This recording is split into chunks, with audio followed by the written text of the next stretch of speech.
channel is a proud member of the Disney Streamer Network.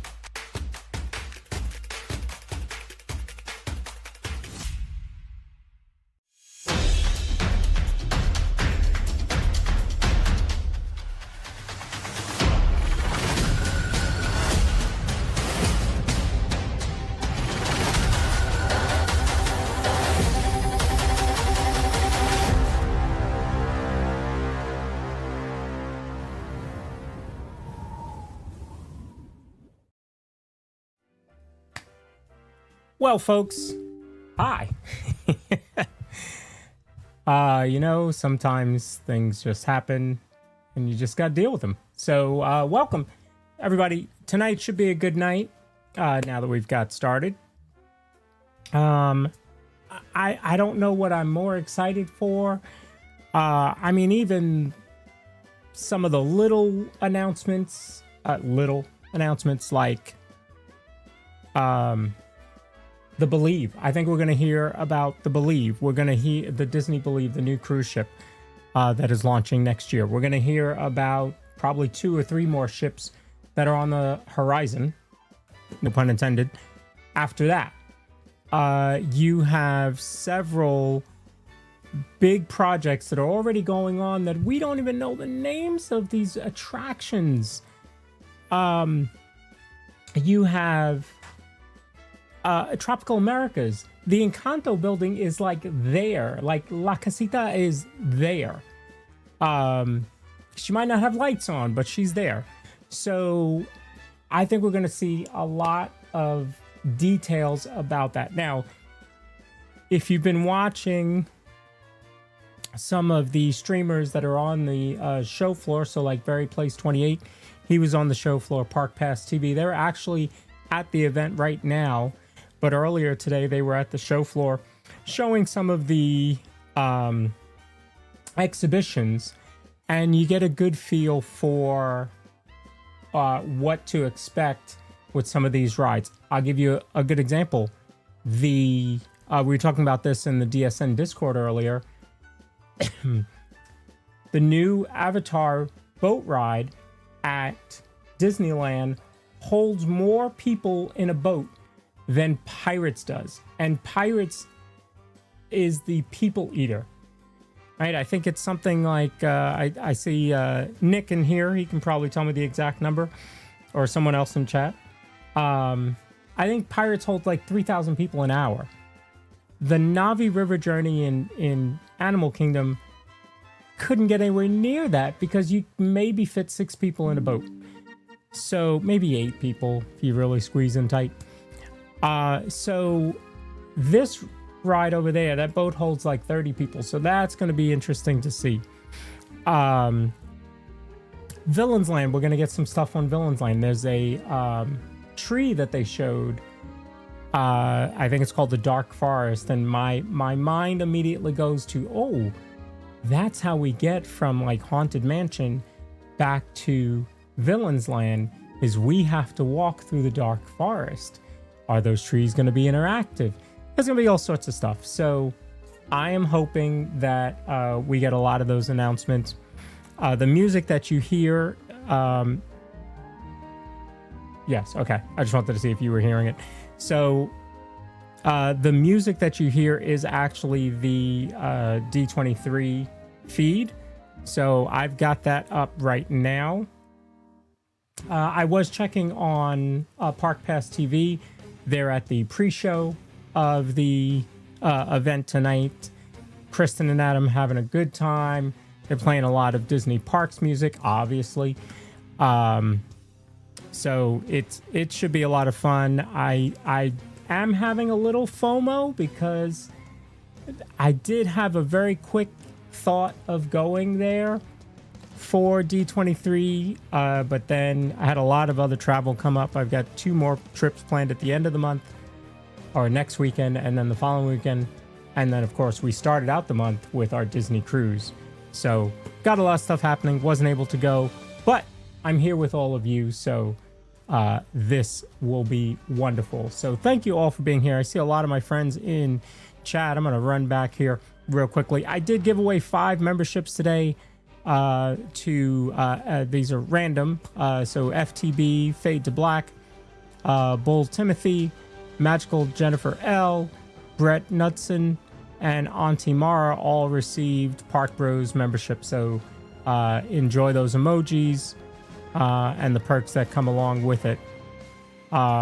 Don't forget to vote in the poll. I've got a poll up right now.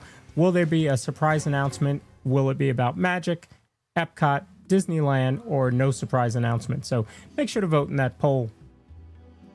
I see the Magics in here. That's what I'm going to call you guys from now on, the Magics. So Mike and Jen both in here. Good to see you. My Team Lowe's 48, hello. Vanessa Valley says, I'm so ready. I've been waiting for the cruise line. Oh, yeah. I'm telling you, I can't wait to see so they did post a picture saying docking Sunday. So I think we're going to get some information, but then I think there's going to be more detail tomorrow. Unless they mean Sunday on the East Coast, because it will be Sunday by the time this finishes. Mike wants to know, what are some of your hopeful announcements? So in chat, go ahead, let us know some of your announcements that you're hoping to hear tonight. Jen says, tonight should be epic. Yes. All aboard with Blake. Hello. Nick is in here. Good to see you, sir. Thank you for being awake. I don't expect you to be here all night. Just after last night. I understand. No worries. Amanda, hello. Good to see you. Thanks for popping in here. So, should be a lot of fun. We're going to have plenty of announcements. Let's pull up the screen. Just make sure that's working. And let's turn it on here.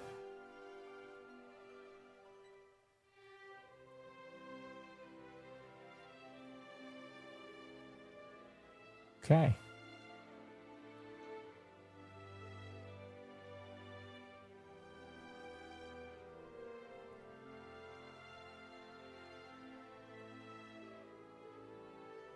So yeah, I'm excited to see what's coming up on the on the parks panel.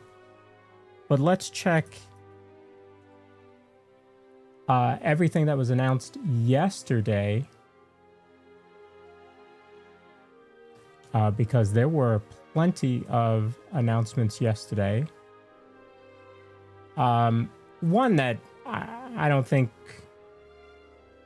was any surprise was Zootopia 3. Right? We all knew that was coming based on the way Zootopia 2 ended. So no big surprise there. Gato released the full teaser trailer that had been out already.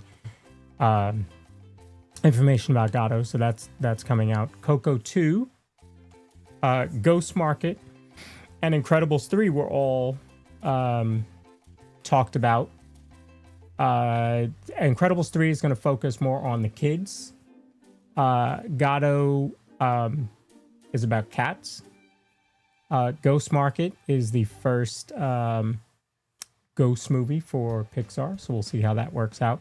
Frozen 3 from Disney was a pretty big one. We got a good look from that teaser. It was pretty good. There's a love interest for Olaf, and it's Samantha, so apparently he does know Samantha. Hexed, which has been out for a while, or the teaser, well, I guess it was a full trailer for Hexed has been out for a while, but they did release the posters featuring Jodie Foster as Queen Celeste. You also had Clay. I had not heard about this one. I don't know if you folks had heard about this one, but they did do a teaser for that. And as I said, Zootopia 3.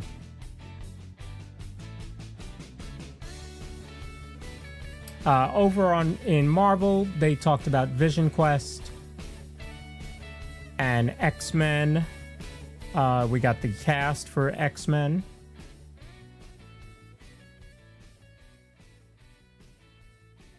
And as we go into live action, a new Simpsons movie, Percy Jackson Season 3, Lilo and Stitch 2. Again, no surprise there. I mean, I think the first one was still in the movie theater when they announced there would be a second one. The Bluey movie got a teaser trailer. Ahsoka Season 2. We got our first official look at Tangled, the live action version, with Tegan Croft, Milo Mayhem, and Catherine Hahn as Mother Gothel. And one that I'm kind of excited about is the Oswald series. I think that Jon Favreau will do a very good job with that. It's kind of interesting how it's being done. So I think he's going to do a good job with that.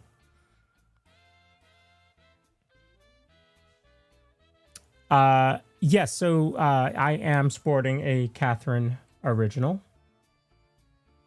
here. So this is my... this is one of the first ones. I have to ask her if this was the first one. I don't think it was the first one she made. But this one, like, we really searched out the pattern for this one. And I thought it was pretty cool. It doesn't have Sorcerer Mickey on it. I have to ask her if I have a Sorcerer Mickey shirt. I don't know that I do. I need a shirt with Sorcerer Mickey. But I thought it was appropriate for D23. It's got Walt and Mickey on it. So let's see. Yeah, Nick. Yeah, way past your bedtime there. I took a nap earlier, so I should be okay. I also had a headache earlier, probably from streaming out there, or streaming a parade in downtown Raleigh earlier, and didn't realize the heat index was 108. So I was very, very tired. And came home, worked, and then after work took a nap. But I woke up with a headache, so probably from that. So Nick is saying, so Blake is saying, looking for more details about Carousel of Progress. Yes. And more Walt into the park. I'm all for that. There's little bits here and there, right? You have the partner statue. You have One Man's Dream. Now you have the Dreamer's Point over in Epcot. You don't really have anything for him in Animal Kingdom that I can think about. But yes, we need more Walt in the parks for sure. Nick says Figment and Wonders of Life Pavilion. Yep, I'm down for that. They call it Horizons. 2 years ago, it was called Horizons. I think there was a subtitle. I don't remember it. This year is Horizons: A Carousel of Progress. And you have Neil Patrick Harris hosting, and they show him behind or in front of a picture of the screen, and the screen seems to be the same colors and layout of Dreamfinder. So some are saying Dreamfinder returns. Some are saying Dreamfinder returns and it's Neil Patrick Harris this time. So I think we're in for a good night. I really do. I'll tell you what they did show on the show floor that I was really impressed with, and I hadn't even really thought about it. Yeah, I just thought it would be a basic ride vehicle. But La Casita, you know, whatever that ride is going to be, you have some pretty cool ride vehicles.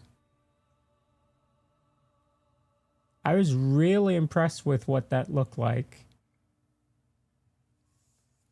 So there's one of the ride vehicles. So this kind of tells me it's kind of like Ratatouille, where it's a trackless ride. And, you know, I could see the beginning of the ride and the house comes to life and you're starting to move around and maybe the stuff forms onto your ride vehicle. You know, something like that. So let's look at Dr. Disney, see what else he posted yesterday. Yeah, so someone in chat mentioned the Kingdom Hearts series. Yeah, Nick mentioned that. That was a surprise. They are leaning into Kingdom Hearts pretty heavily, so that's good. So there'll be a Kingdom Hearts series. That'll be fun. I never got into that game. I'm not an RPG. Well, I don't really play games at all, but even when I worked for GameStop, I knew that Kingdom Hearts was very big. I wasn't an RPG player. I played baseball games. I played Burnout. I loved racing games, Need for Speed, Burnout.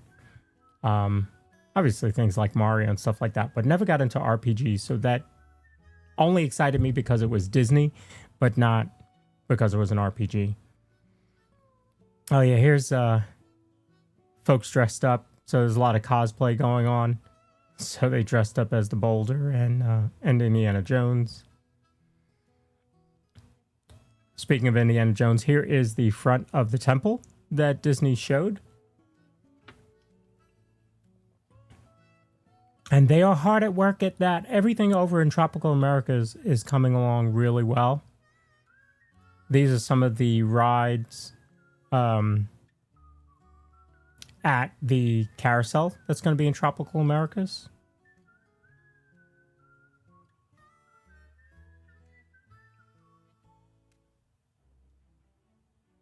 They also announced Ranger J Autobahn, Woodlore. He's that's the character for Piston Peak.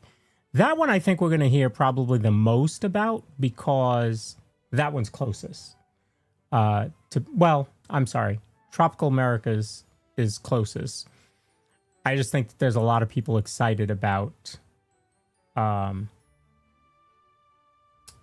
finding out about Cars because of all the issue because it took over Rivers of America and all that. So, but I think we're going to hear a lot about Monsters Inc. Land, Tropical Americas. Based on how that's coming along, I think we're going to have that ride or that, well, at least one of the rides, if not that whole area, open next year sometime. I'm thinking Monsters Land. I would probably be pushing it to say late 2027. I mean, they're doing a lot of work over there, though, don't you think? I just feel like I'm being too hopeful by saying it would be 2027, but we'll see.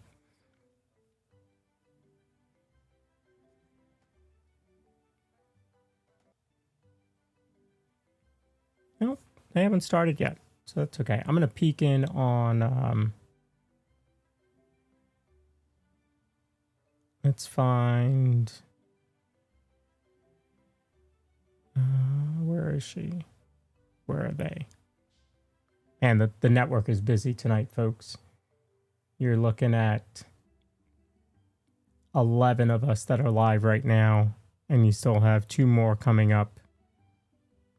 Signs of Amusement and Donnyland are yet to start. So that's going to be 13 of us that are live from all over the parks.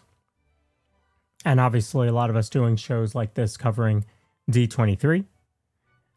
So you have Amusement Park Pirates doing a show, Dining at Disney's doing a show, Jared Journeys is at Knott's Berry Farm, Living in Diz is at Hollywood Studios, getting ready to head over to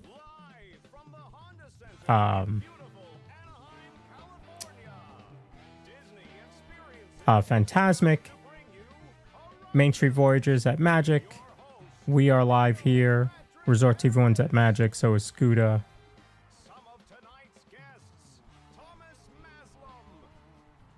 All right, let's take a look at this one.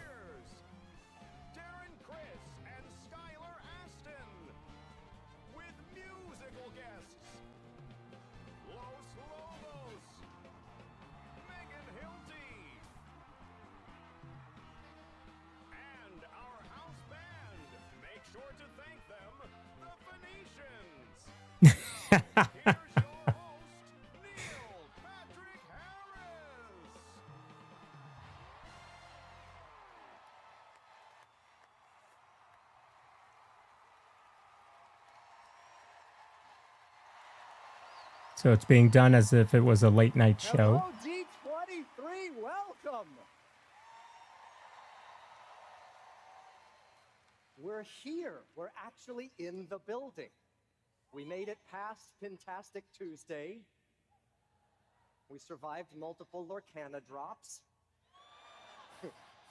We F5'd our way through 100 virtual queues and scored the hottest ticket in town, Horizons, a carousel of progress. Welcome.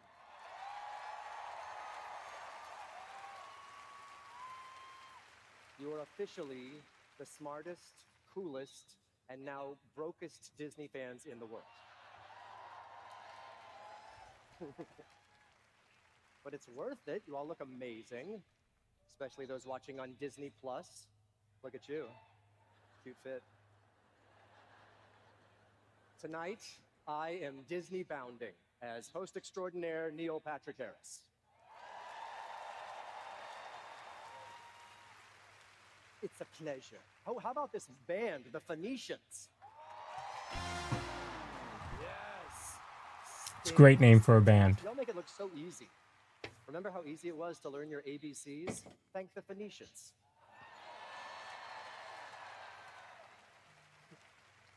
Judi Dench would be so proud. This is my first time attending a D23, and it has just been phenomenal. I've wandered the convention hall. The panels are amazing. The cosplay, I'm absolutely loving it. And because I'm hosting, I've had the chance to learn firsthand about all of the exciting announcements that you are going to hear tonight. So, welcome. And I know that last Horizons host was Josh D'Amaro. Maybe you've heard of him. He's now in charge of the entire company. Whoa, wait a minute. Wait a minute. If my math is correct,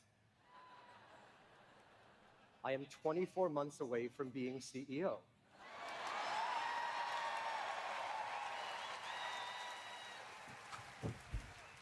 And 48 months away from owning the Lakers.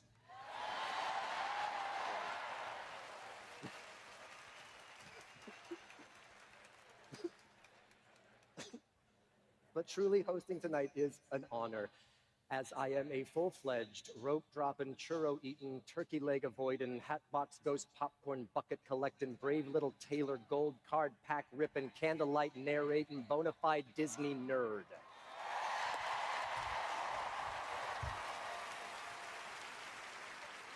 And how much do we love our Disney cast members? Right?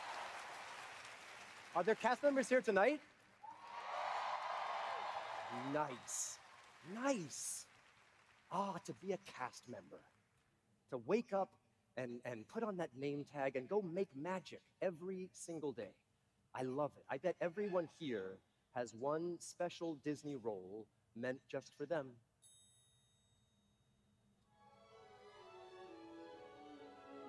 In this great, big, beautiful world or land, there's a job that's waiting for me, where the air is sweet and the sound pre-planned, and admission is perpetually free. A role that lasts forever, with no bad days whatsoever. Part of history. Wish I could be animatronic, where life is a ride, entertaining all day while air conditioned inside. Animatronic, where life is a breeze. I'd never feel my age because I'd have robotic knees. I'd spend all day greeting fans with guts made of gears, while that same symphonic music plays on loop in my ears. I'd like to be a Disney animatronic and live my life on a ride. Right? Can you imagine? It's perfect. Animatronic, I like the routine.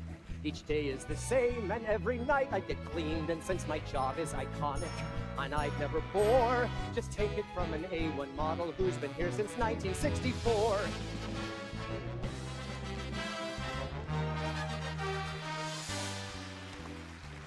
Take Nataro! I mean... Hi there! Sorry. Animatronic Abraham Lincoln. Wow, it's really you. Oh, is that who I'm supposed to be? Yeah? So, to be clear, you made me Abraham Lincoln in a theater. Awesome. Yeah, but it's more of an arena. And Lincoln was Walt Disney's first ever human animatronic, so... Human animatronic. Yeah. Interesting phrasing. What makes something human? In fact, what makes anyone human? The soul is thank you so much. It's an opening number, not a TED Talk. The door's that way. Thanks. Animatronic. You never get old. Rehearse when you're remote control. I'd like to be catatonic. I'd like to be catatonic and wired with glee. Yo ho, an animatronic life for me. Dude, that didn't scan it. Oh my God, Darren, Chris, and Skylar Aston. There, Neil. No, we be pirates of the Caribbean. Oh. You should join our ride. You'll love it. It's a nice spot on the water, lots of stray cats, and it's dark 24 hours a day. Aye, and there be rum. Rum. Gold. Women. Gold. Let's go! Maybe I could be a handsome pirate gesturing to treasure, or a periscoping skeleton before your earthly pleasure.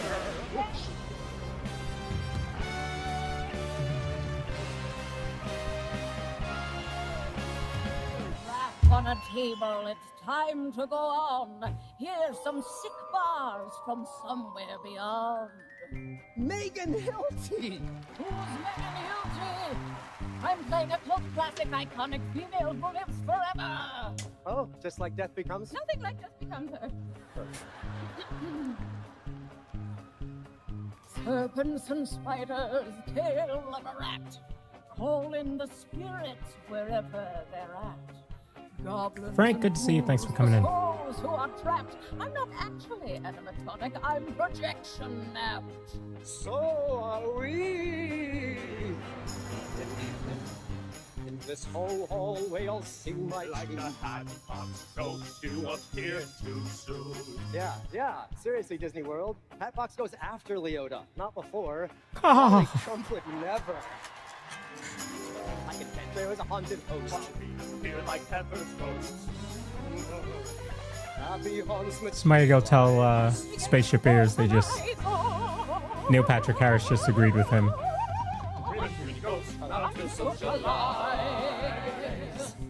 Hey, y'all! Jack McGrayer! Oh my goodness! Your caretaker costume is amazing! Costume? Oh, I haven't been to wardrobe yet. You haven't? What's with the hat and the scarf?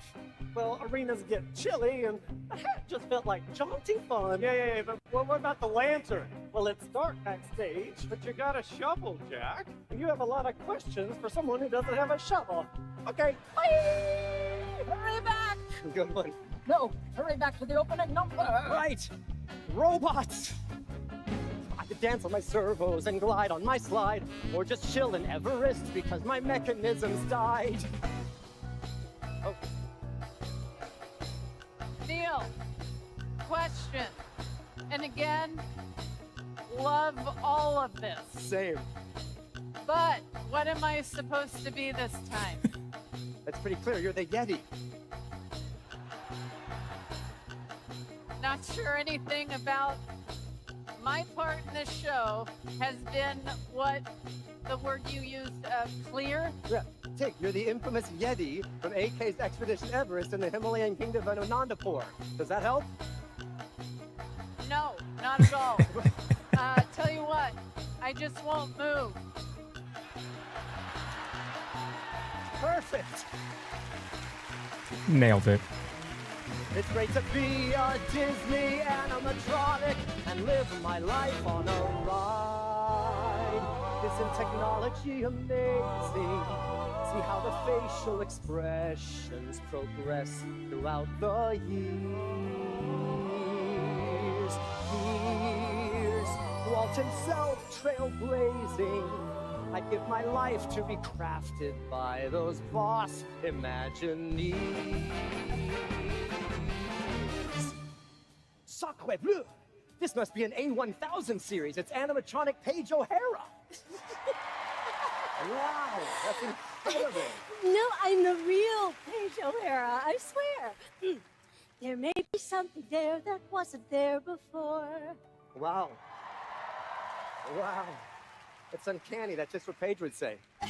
That's because it's me. Why Okay. doesn't anybody believe me? Tell my story.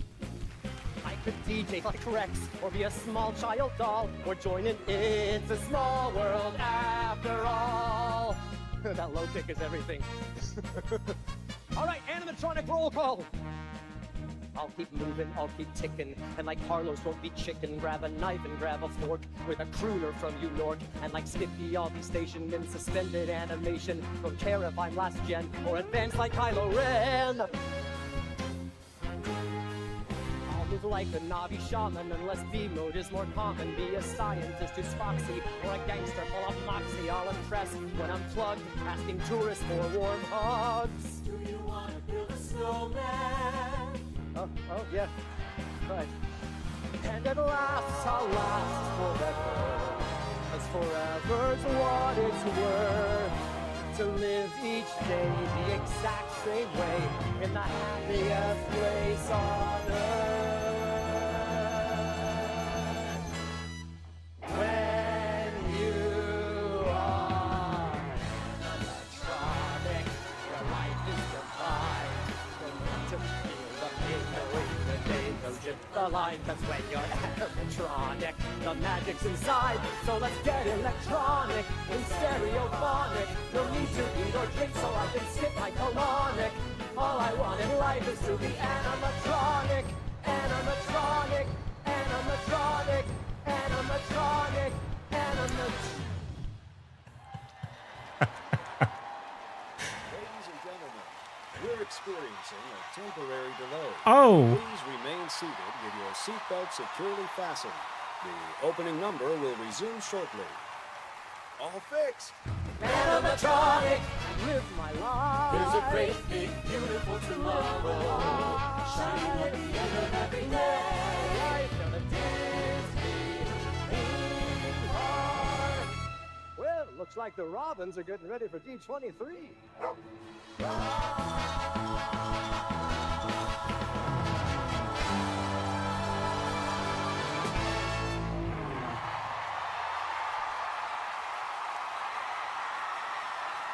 I'll take that for a start of the show. That was very cool.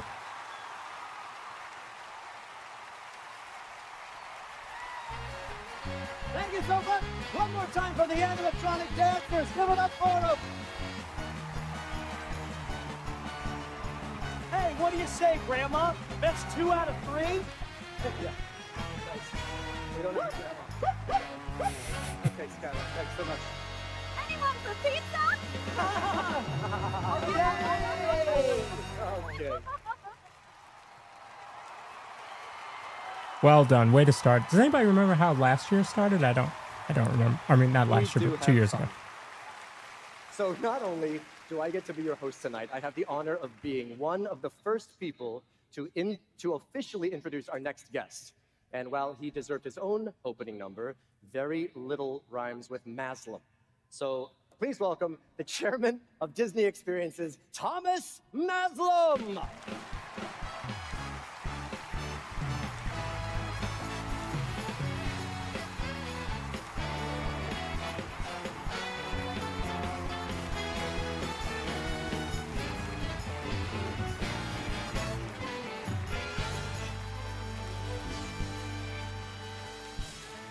Well, thank you, Neil, and hello, D23.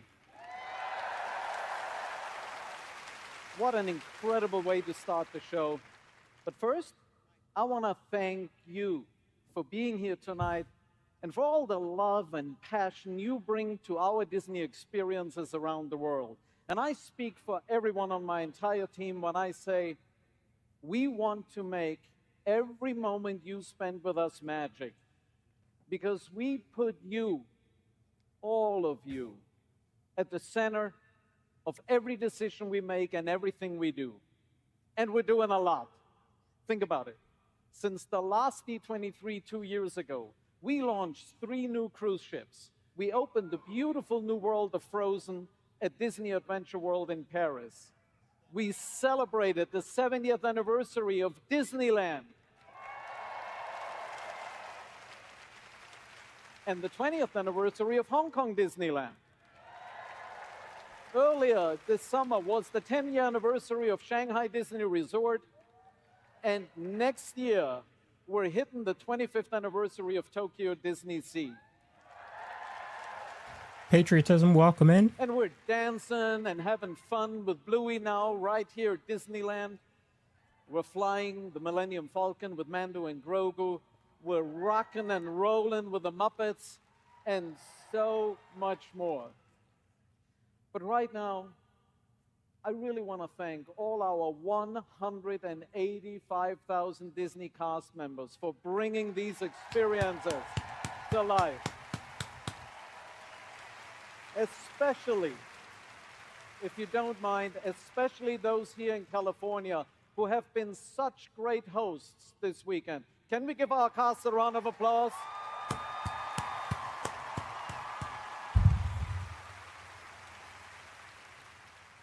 Right now, we're working on more projects at the same time than at any point in our history.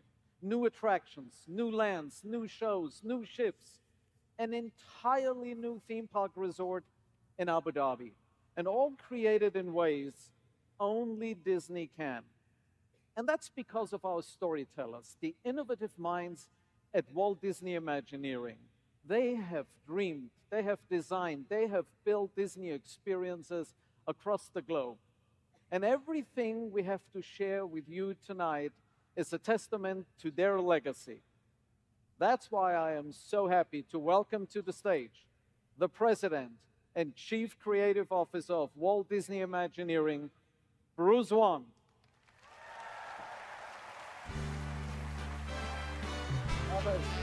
Hello.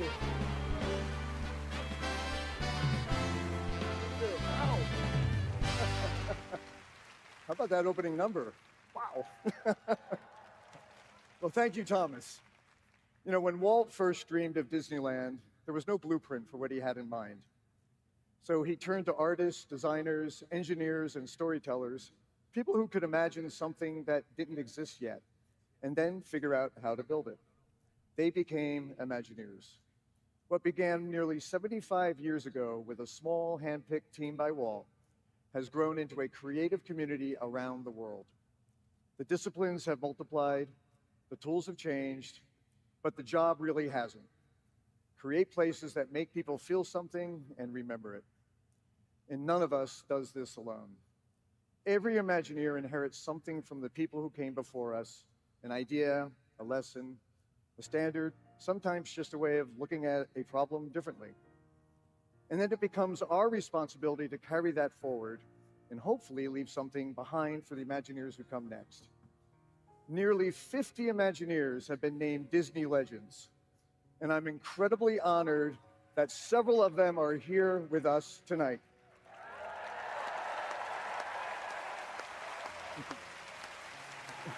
These are the people whose work didn't just shape Imagineering, they shaped Disney. Please welcome Tony Baxter, Wing Chow, Robert Coltrane, Bob Gurr, Joe Rohde, and our most recent legend who will celebrate tomorrow, Kim Irvine.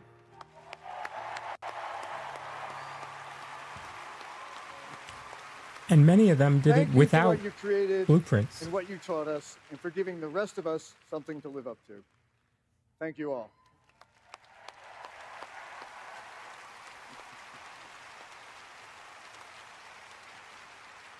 There's someone else here tonight who has spent much of her life preserving and telling the stories of the people who built these magical places. No one has captured the story of Imagineering with more insight, access, and care. Please welcome Leslie Iwerks.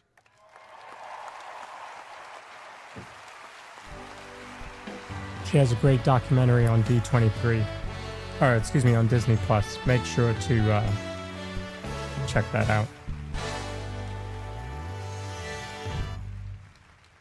Leslie, thanks for being here. And before we get into other subjects, I just want to say how sorry we are for the loss of your father, Don. He was an incredible innovator. Imagineering would not be what it is today without him. We all miss him. Thank you, Bruce.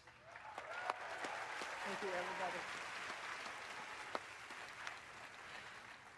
As many of you probably know, my grandfather of Iwerks and my father, Don Iwerks, were both Disney legends. And I had the great fortune to grow up around so many of these amazing creative people. I am so thankful that my father's spirit lives on, not only in my work, but throughout Walt Disney Imagineering. And I've truly felt the support of this entire Disney community I call family. Thank you. I was really raised by Imagineers, and which is why I've dedicated much of my career to telling their stories, along with the magic makers across Disney. That's the idea at the heart of my latest film, Disney World Builders, premiering tomorrow.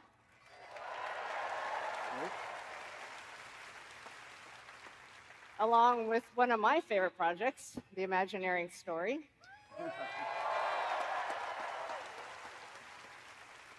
And I had so much fun working on that series, Bruce. Yes, it was good. And thank you for greenlighting it. Oh, well, thank you, but I've made tougher decisions than that one, I can tell you. That was a no-brainer. Wasn't too hard. So a few years ago, when it was revealed that dozens of new projects were underway, you and I started talking about maybe there's some new chapters in this tale. Yes. And turns out there's quite a few. And so I'm thrilled to share with everyone here tonight that I am currently filming the second season of the Imagineering story. That's good. You know, no one has ever told the Imagineering story with the depth and care that Leslie has. And this time, we've invited her in while the story is actually happening. She's been with our teams already as these projects take shape, with access to the creative process that we've simply never given anyone before, which, now that I've said it out loud, may have been a terrible idea, but it'll be great. That's because I know all the secrets now. And my goal is to bring you all in as if you're part of the journey with me, and I'm making great progress. Which is why I can announce that the initial episodes for the next installment of the Imagineering story will debut in early 2028. Now, Leslie, you know you can't come to D23, announce a new season of the Imagineering story, and not show us something, right? Fortunately, 2028. I think you have a reel. It's a ways off. Yes. You all ready? Let's roll it.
funny. I saw someone with a gimbal You know, in that Leslie, I've been living promo. this story every day, and somehow you always manage to show me something about Imagineering that I had not seen before.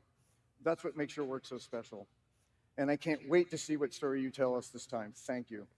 Well, I love working with you all, and now I'm excited to get back behind the camera. Yes, okay. And to all of you out there, thank you for being here tonight, because ultimately, everything we imagine, everything we build, and every story we tell, we do it for you. Enjoy the show. Enjoy the show. Yes, Christy, next year, Destination D23 will be in Singapore.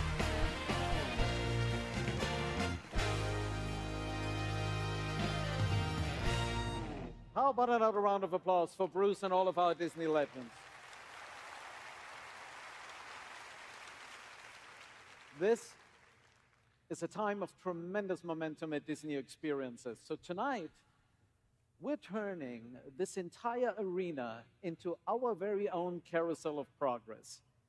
We are taking you through 4 chapters of Disney stories, showing you how we're bringing them to life all around the world.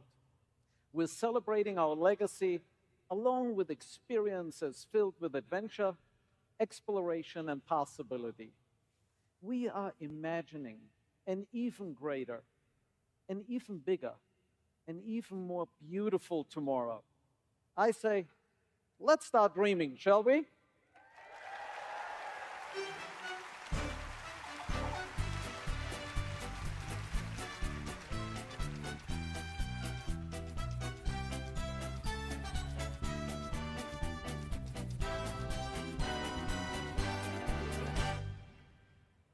Well, just like the Robins, the Disney fans are back. That's a sure sign of D23. And believe me, this weekend couldn't get any better. Yes, sir, we're getting all the updates. Shows, cruise liners, and the latest designs and rides and attractions. Personally, I love how they're always going back, freshening up classic experiences, making them feel like new again. That's progress for you. Speaking of progress, the Imagineers are starting with one of my personal favorites, Walt Disney's Carousel of Progress at Walt Disney World. I'll stay here. They're updating the whole show with all new stories. It's going to start in the 1960s and take us up to present day and beyond. Here is a first look at a new scene set in the 1980s, a decade near and dear to my heart. It's so awesome. Oh, and check this out. I get to reveal some of the new stars of the show. You want to know who will be voicing Mother and Father? Well, they will be portrayed by 2 incredibly talented actors, Disney legend Jamie Lee Curtis. Wow. And award-winning Emmy actor Bryan Cranston.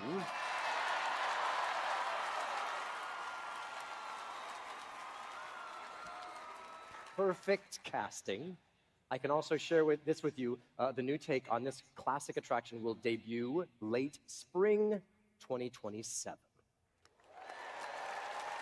Just around the corner.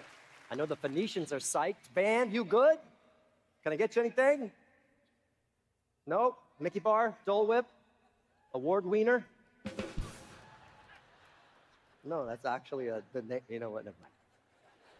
Are there any Disneyland fans in the house tonight?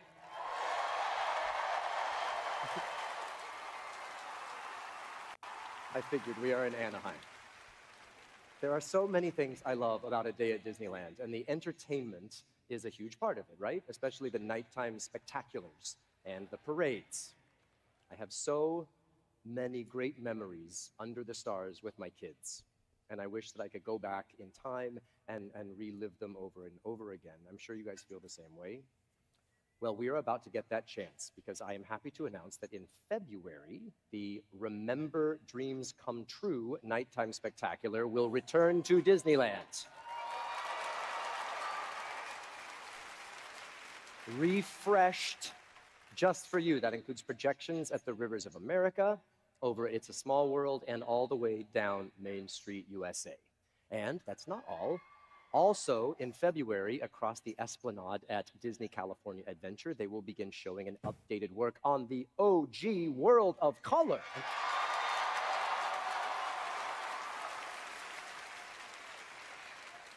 I know people are happy about that. Then, calling all dreamers, just in time for summer, Disneyland welcomes back the award-winning Magic Happens Parade.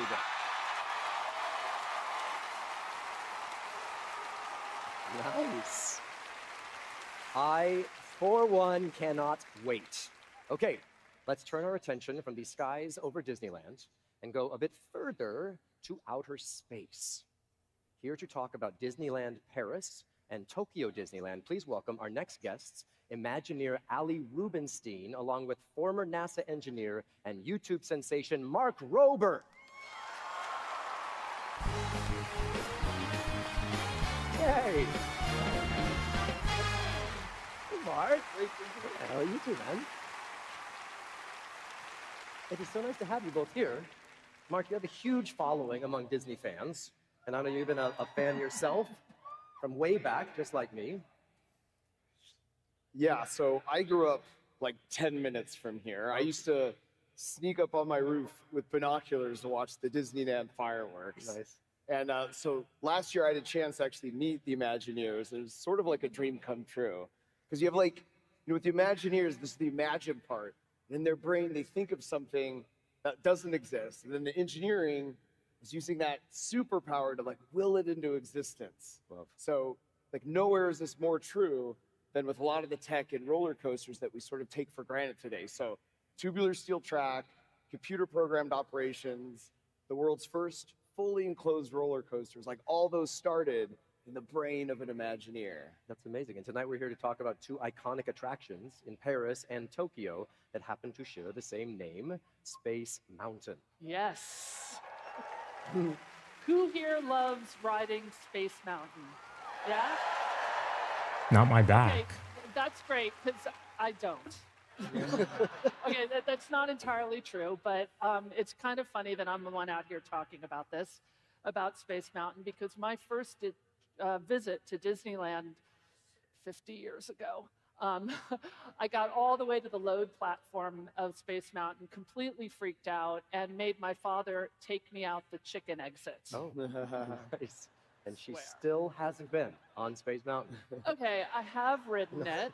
It just took about 25 years, and I had to become an Imagineer. Nice, that's all it took? What do you think? Pretty good, right? Well, yeah, of course, now it's one of my all-time favorite attractions, and one of the best parts of being an Imagineer is occasionally I get to ride with the lights on. Oh. Yeah. I believe friends of Imagineers should receive the same privilege. Maybe? We'll see. We'll talk. Nice. All right, but back to the topic at hand. We have two space mountains that are about to re-energize our love for all things space. Let's start with Paris, where I can announce tonight that we're bringing the attraction back to its original look with an updated feel. Hyperspace Mountain will close in 2027, making way for Space Mountain de la Terre à la Lune. For those of you who clearly, like me, do not speak French, that translates to From the Earth to the Moon. That's also the title of the Jules Verne novel that served as our inspiration for this attraction. In addition to the name, we're going to bring back the original soundtrack. Nice. Yeah. And I can tell you, if you don't already know, it is absolutely the most beautiful music. Amazing. Mark, I have a feeling talking about Space Mountain is right up your alley. Yeah, I mean, Walt Disney, like it's no secret, he saw space as the next frontier. And you still see that today with like Disney shows, their films, the theme parks. And for decades, like long before I was born, Disney attractions have invited us to imagine what it would feel like to get in a rocket ship and blast off to space. And I feel like we've all had that moment, like lying on our backs, looking up at the stars at night, and just being inspired with like the curiosity, like the wonder and the adventure of space travel. And like with so much momentum right now with the Artemis mission, I love that Disney is like keeping that optimism, that momentum going, and like fulfilling, Walt Disney's original legacy and vision. It's still alive. I'm right there with you, Mark. Chicken exits aside, it's now truly a dream of mine to go to space. I would literally go tomorrow if I could. Yeah, something tells me Bruce won't approve of that time off. Probably not, but he will let me go to Tokyo, which I do often. That's true. And that works for me because Tokyo Disneyland is where our brand new attraction, Space Mountain Earthrise, will open. Ooh. This is a bold new take on a classic attraction that will be an anchor of a reimagined Tomorrowland. What you're seeing now, I kind of like new their drone footage captured very their recently, Space Mountain very recently mountain. at the park. I can tell you the do you guys transformation will think? be absolutely breathtaking. When you get inside the attraction, you'll board a rocket ship that literally blasts into space. What you're seeing here, there it is. Wow. What you're seeing here is an early animation of the brand new launch sequence. That is spectacular. Trust me, it is truly spectacular. You will not want to take the chicken exit. Earthrise is a celebration of what makes our planet so beautiful and special. It will give you a perspective you've never experienced before on any of our Space Mountain attractions. So since we're talking about outer space, how about we switch gears to another type of spaceship, one we're all riding right now, Spaceship Earth. Yeah. Now this has to be one of the most iconic attractions Disney has ever built. Okay. Yeah, it is a true marvel of engineering. It's a geodesic sphere. It's a perfectly round structure supported in the air by 3 massive pillars. It stands 180 feet tall with 2.2 million cubic feet inside, all with no interior supports. And inside is one of the most complicated ride systems Imagineering has ever created. It's a continuously moving train of vehicles that spirals up into the structure and then turns around backwards and comes back down to Earth. Spaceship Earth's story has been updated several times since it debuted in 1982, but it hasn't actually been touched in nearly 20 years. Yeah, and the world's changed a little bit since then. Yeah? Just a little bit, yeah, just a little. Tonight, though, I can share, we're bringing this iconic attraction back into the present day and beyond. Today, Spaceship Earth focuses on the story of human communication. We're broadening that. Our new version of Spaceship Earth will be about human connection, which, as you all know better than anybody, is a theme that Epcot celebrates. We'll be bringing new magic to every scene, but Spaceship Earth will remain classically Epcot, a journey through time, celebrating the progress made possible through human connection. Yeah.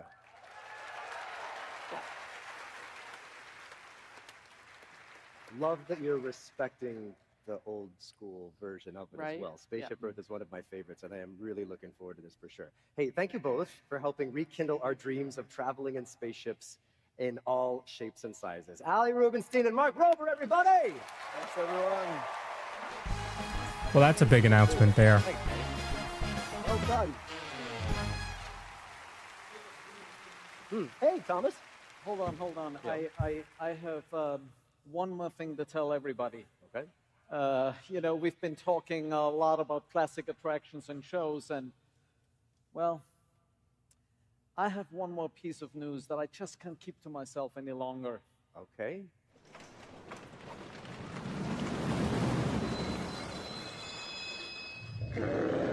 Oh. I know that roar. That's right.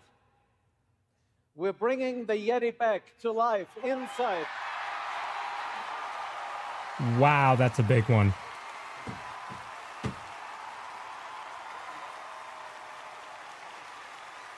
I figured when they had Joe Rohde on We're bringing the Yeti back to life in the inside opening number, that Expedition was going to be Everest it. at Disney's Animal Kingdom. Fantastic news! Now, I know some of you have come up with your own fun name for the current state of our attraction. What was it again? Yeah. Disco Yeti. Right. That's it. So, you know what? In honor of that name, I brought someone very, very special to say goodbye to Disco Yeti. Oh, that explains our next musical guest. And the mirror ball and hot pants in your dressing room.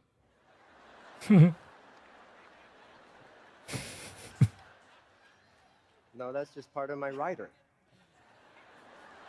Please join us in welcoming the only legend big enough to help celebrate one of our biggest animatronics in style, the Queen of Disco, Gloria Gaynor. Gloria Gaynor!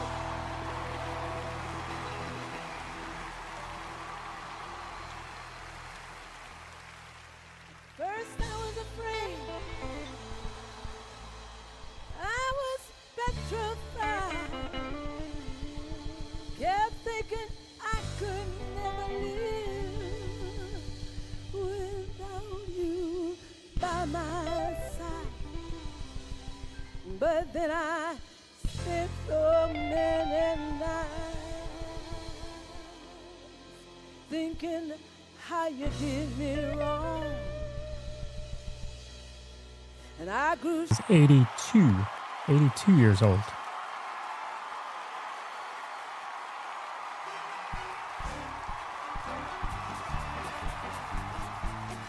Yeah, it was funny, Blake. They fixed the door on Test Track. They fixed the door on Smuggler's Run. So We've come a long way over the years. maybe the Yeti's part of that. Nowadays, the Disney parks are full of all sorts of action and adventure. Heroes and villains, avenging and daring do. You know that pilot fella, Peter Quill? He's about to fight the celestial Aesop. He's never gonna win. And campuses are springing up all over. Nobody flies through the air like that new fella, Peter Parker.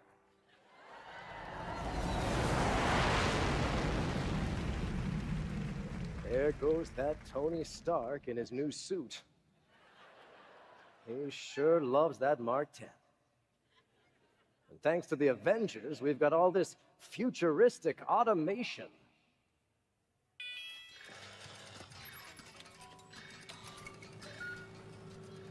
Uh-oh. Looks like we disturbed our perennial house guest, old Uncle Orville. No privacy at all around here. Hello, everybody. It's John Stamos, everybody. This guy loves Disney. Look at you, John. Neil Patrick Harris. You are killing it tonight, my friend. Thank you so much. Two This is Disney geeks right here. This is perfect timing. Do you think you could cover for me for a segment? I just signed up for the Lorcana qualifier, and my first match is about to start. You got it. You got it. Absolutely. Oh, say, Neil, are you, you know, there's a big auction tomorrow. Are you bidding on anything by chance? No. No. Okay, good. I didn't even know there was an auction in Hulk H at 4:30. You gonna bid on No. No? No. Okay. Hey, could you give me one of those great play-ons, you know, like they do on the nighttime talk shows? Say less. Phoenicians, hit it. 2, 5, 7. Live from the Honda Center, it's Horizons. Tonight's guests, Brent Strong and Kevin Feige. With musical guest, Los Lobos. And now, here's your host, an internationally beloved star of television, film, Broadway, streaming, magazine covers, and several hundred-bedroom walls from the late 80s. Please welcome the enchanting John Stamos. Thank you so much. The announcer got all the stuff I asked him to say. Thank you so very much. Now, as Neil was saying, the Disney parks are full of action and adventure. And I don't know if you guys know this, but I do the voice on, I do Iron Man on Spidey and His Amazing Friends. Well, don't clap. I've been aged out. Now I do Howard Stark. You know, does he have a grandfather, Feige? All right, good, 'cause I'll play that next. Here to tell us more about some of the exciting adventure projects in the works around the world, please welcome Imagineers Brett Strong and the president of Marvel Studios and chief creative officer of Marvel, Kevin Feige. Great to be here. Guys, so great to see you. Thanks, John. Thank God for you. We just need you in this world, and you make the world a happier place. And God bless you both, because the world needs more heroes. Thank you. Now I know you guys are both park guys. I'm a park guy. I grew up right down the street. I'm a local Orange County boy. How does it feel to walk in the parks and see your characters? I mean, it must be a trip. I love it. You know, the minute we became part of Disney, that was always the dream. And there's a lot happening right now. Our teams love being a part of the Disney family because that means we can tell stories in so many different ways that go well beyond the big screen. And as John just said, I'm a huge parks fan. And it's so great to walk through the parks and see our characters in real life. Plus, we've been able to create some storytelling that you can only hear about and experience within the parks. That's right. You know, what we always want to do is create experiences that invite all of you to find the hero within. And I have to say, at Imagineering, it sometimes feels a little bit like the Avengers. We have this amazing, diverse team of people who are each bringing different skills to the table and coming together to make the world a better place. And, you know, you don't have to be super to be a hero.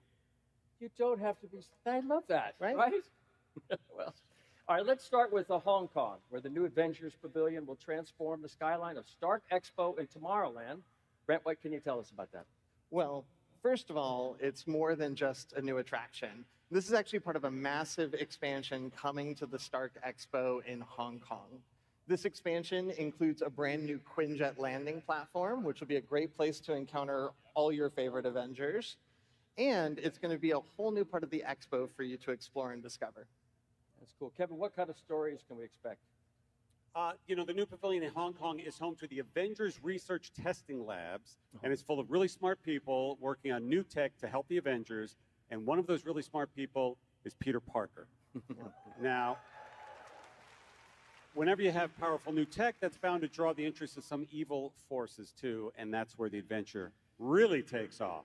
That's right. This experience is unlike any story we've told before. In fact, here we have a rendering of inside of the pavilion. We are using more than 120 vertical feet of new storytelling technology to travel across realms. We're going to go to Asgard. We're going to go to Wakanda. We're going to travel by sling ring. It's going to be incredible. That's incredible. Incredible. Let's talk about Asia, can we? Yeah. All right. There's another major project at Shanghai Disneyland. What do you have in store for that? They have a Spider-Man land and a coaster going on there. That's right. In Shanghai, you were just there, right? I was. I got to tour it in July, and it's the first land anywhere in the world dedicated exclusively to Spider-Man. And it will be the home. It'll be the home of the Shanghai division of the Worldwide Engineering Brigade, or WEB for short, which I'm sure many of you know. That's right. It's an organization that was set up by Tony Stark to encourage young people to experience and experiment with new technology. That's right. And you know, in the spirit of Web, we've actually been collaborating with local artists from across China and Shanghai, and we're going to bring to life more than 20 murals throughout the land. They're going to be celebrating science, of course, because it's Web, the Avengers, and Spider-Man. And if you stop by our booth, you can actually see a preview of one of their designs here at the expo. And if you haven't stopped by yet, make sure you come by tomorrow.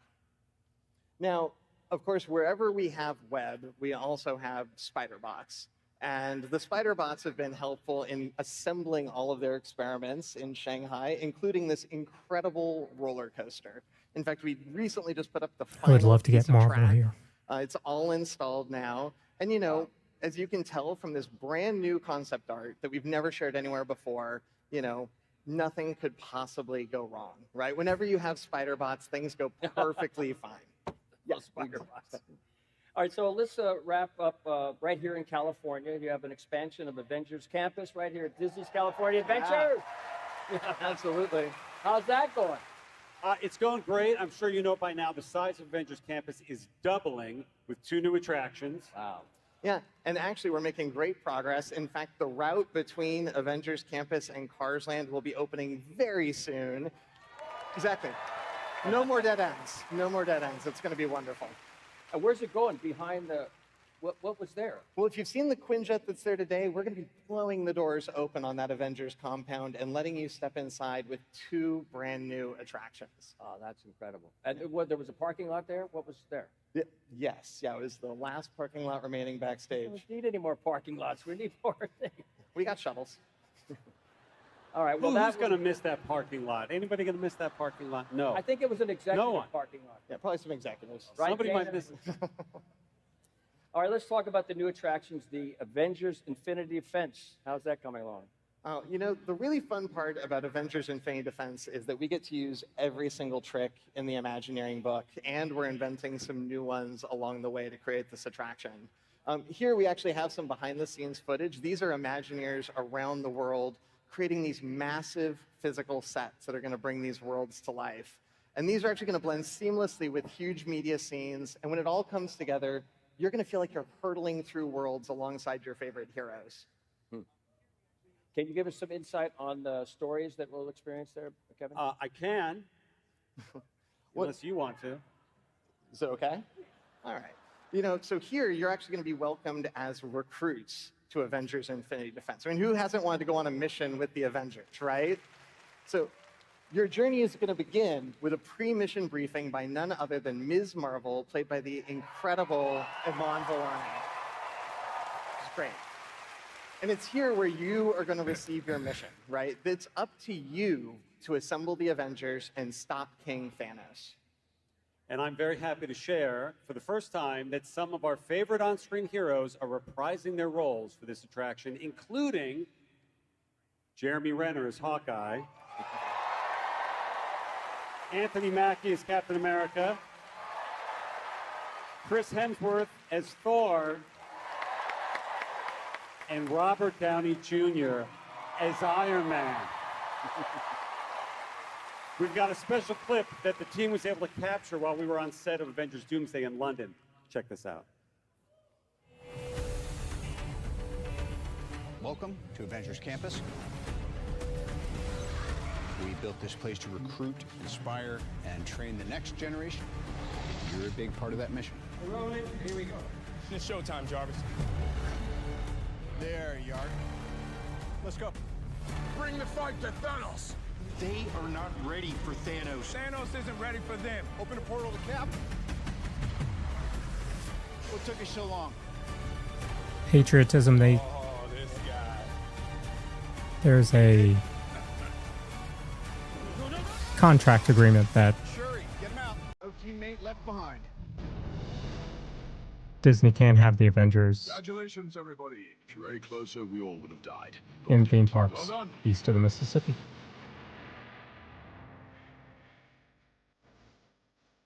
So you gotta go to Disneyland. And that's not all. Tonight, we can also announce that at our second attraction, Stark Flight Lab will also include some of this amazing talent, including Robert Downey Jr., Anthony Mackie, and Brie Larson reprising her role as Captain Marvel. Fantastic. Together, they will be your flight instructors as you feel what it's like to train like an Avenger. And I'm thrilled to share with all of you tonight that both of these new attractions will be opening in 2028. All right, Avengers Campus Expansion 2028. At an all-time low, at Discord at an all-time high. Thank God we have Imagineers like you and people that are doing beautiful things in the world. So thank you both very much. Let's give it up for Brent Strong, Kevin Feige. Thank you. All right, good job. All right. Hey, Kevin. Hey, Brent. Good talk. Hi, Neil. Hi, John. I'm back. Good. I'm glad. How's it going? It's going good. Good. How was that Larcana tournament that you just did? It was fast. It came back fast. It was fast. Yeah, some big dude with a huge muscle pulled a lucky dime on me. Nothing I could do. Nothing I could do. It was a 10-year-old, wasn't it? She was 9. Neil Patrick Harris, everybody. Phoenicians, play this dude out.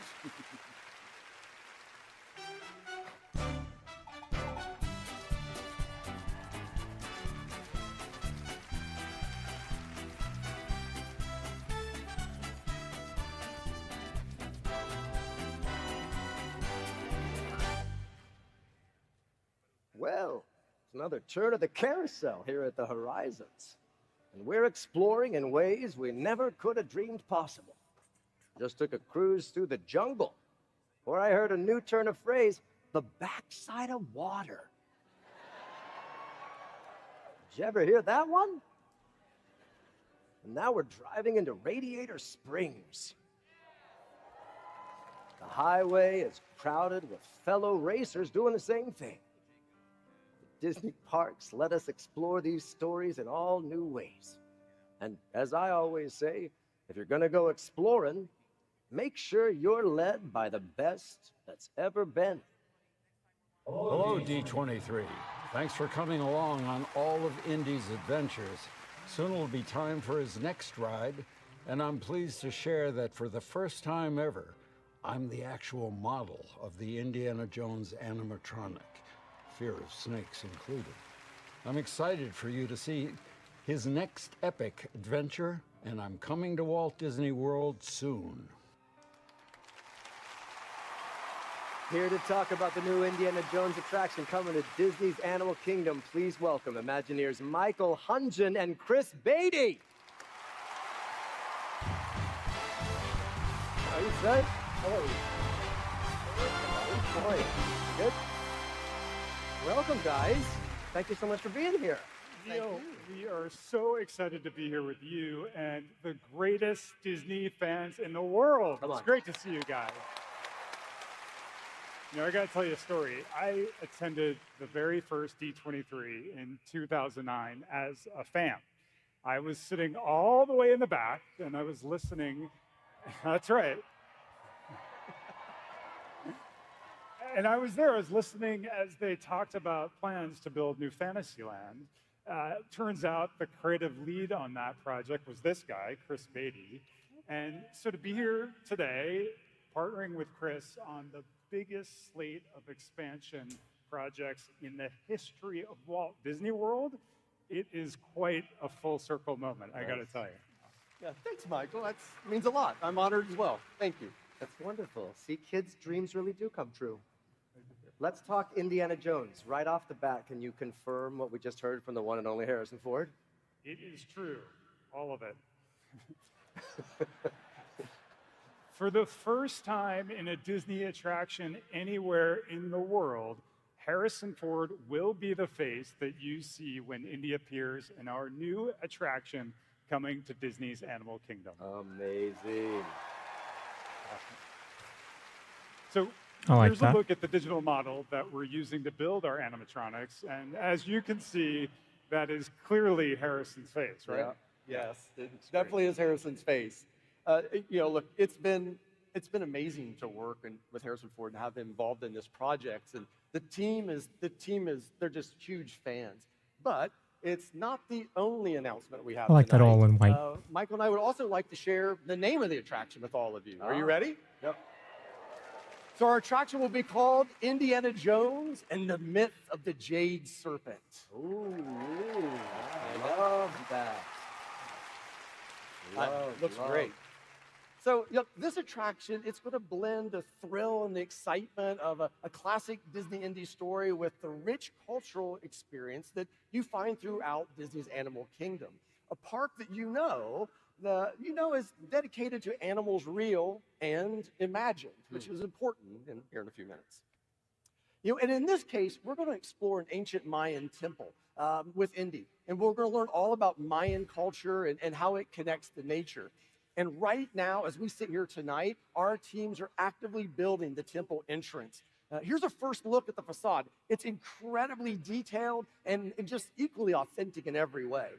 Fantastic. So wait, what's going to actually happen once you get inside the temple? That is a great question. You know, our story takes place in the 1950s, before Indiana Jones and the Kingdom of the Crystal Skull. And according to local folklore, there's a passageway inside the temple that leads to the Mayan underworld. And it's possibly protected by a giant mythological creature. So, Indy naturally wants to check it out. So we get to follow Indy as he gets up close to this storied artifact when suddenly the myth becomes real and we get sucked through a portal into the underworld. This thing turns into an all-out chase to escape before time runs out. Nice. We will face all sorts of dangers like monstrous bats, larger-than-life scorpions, fire, flame, and of course, snakes. Why did it have to be snakes? Well, it does turn out that in Maya mythology, the entrance to the underworld is protected by a giant serpent called Sukan. And you're going to come face to face with this real-life Sukan throughout this Heritage adventure, including a confrontation at the end that is it's jaw-dropping in every way. So our team is excited. They love this attraction. It's an original Indiana Jones story that will make you feel like you've stepped right into one of his films. Which is a full circle moment for me. As a kid, I remember going and visiting a touring show for Indiana Jones and the Temple of Doom through Lucasfilm. And the models and the artwork and all that craftsmanship, what inspired me to start becoming an Imagineer. And now, I'm here with Michael and the team, and we're actually building an Indiana Jones attraction for Walt Disney World. That's fantastic. Okay, well, that's a lovely story, Chris, but your ride does sound a little scary. Do you guys have any sunnier news to share with us? Well, I can tell you that we are thrilled with the construction of the Tropical America's Land. Nice. It's really starting to take shape, as you can see here. And inside the land, we'll have a brand new carousel that features hand-carved animals from some beloved Disney and Pixar stories. Some of you hopefully saw some of them in the pavilion this weekend, yeah? Yeah. Well, I'm excited to share that we actually have 22 unique animals on this carousel. Oh, wow. Here is a look at the whole gang. Wow. They're awesome. They're Yeah, you got Hey. That's Sven. We're excited, but our friends in merchandise are very excited about this. The carousel is going to be fun for the whole family. A uniquely Animal Kingdom take on a classic Disney attraction that really started it all for Walt. Welcome in, everybody from Living in Diz. Thanks for coming in. Okay, over in another section We're just of checking Mr. out some of the Tropical America's announcements. Land is a very special house that we all know and love. White House. In case you missed it as you were coming in, the Indiana Skylar, Jones what are you attraction is going to be Indiana Jones and the Myth of the Jade Promised that I Serpent. could come out as to a number and as one of my favorite animatronics, and I clearly got the chops. Hey, thank you, Phoenicians. Please don't encourage him. I forgot I promised you that. One too many old congalucious at Trader Sam's. Okay, what, Skylar, what animatronic are you even supposed to be? What? Seriously? Dude, Hall of Presidents? I'm Martin Van Buren, baby!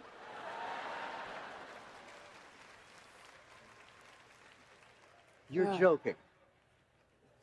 You're joking, Skylar. It's Martin. It's not. And I jest not, sir. Okay, yeah, we're in the middle of a segment. I've got Chris and Michael here. Oh, yes. Good morrow to you both, gentlemen. Hi. Do you know that I'm actually on the $20 bill? You should check your wallet. That is incorrect. Well, agree to disagree. Here, scoochies. Skylar. For a second. They used to call me old Kinderhook. Get out. Okay. Play my music. What are you... I'm going to start saying good morrow to all of you. Oh, that was a long time to spend on that gag. Where was I? Right, Encanto. Let's go. Please welcome the award-winning writer and director of Encanto and the chief creative officer of Walt Disney Animation Studios, Jared Bush.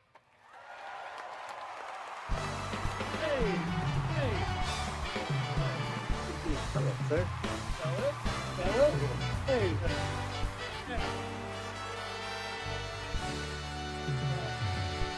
Hiya. I cannot believe you guys got King Candy. That's so cool.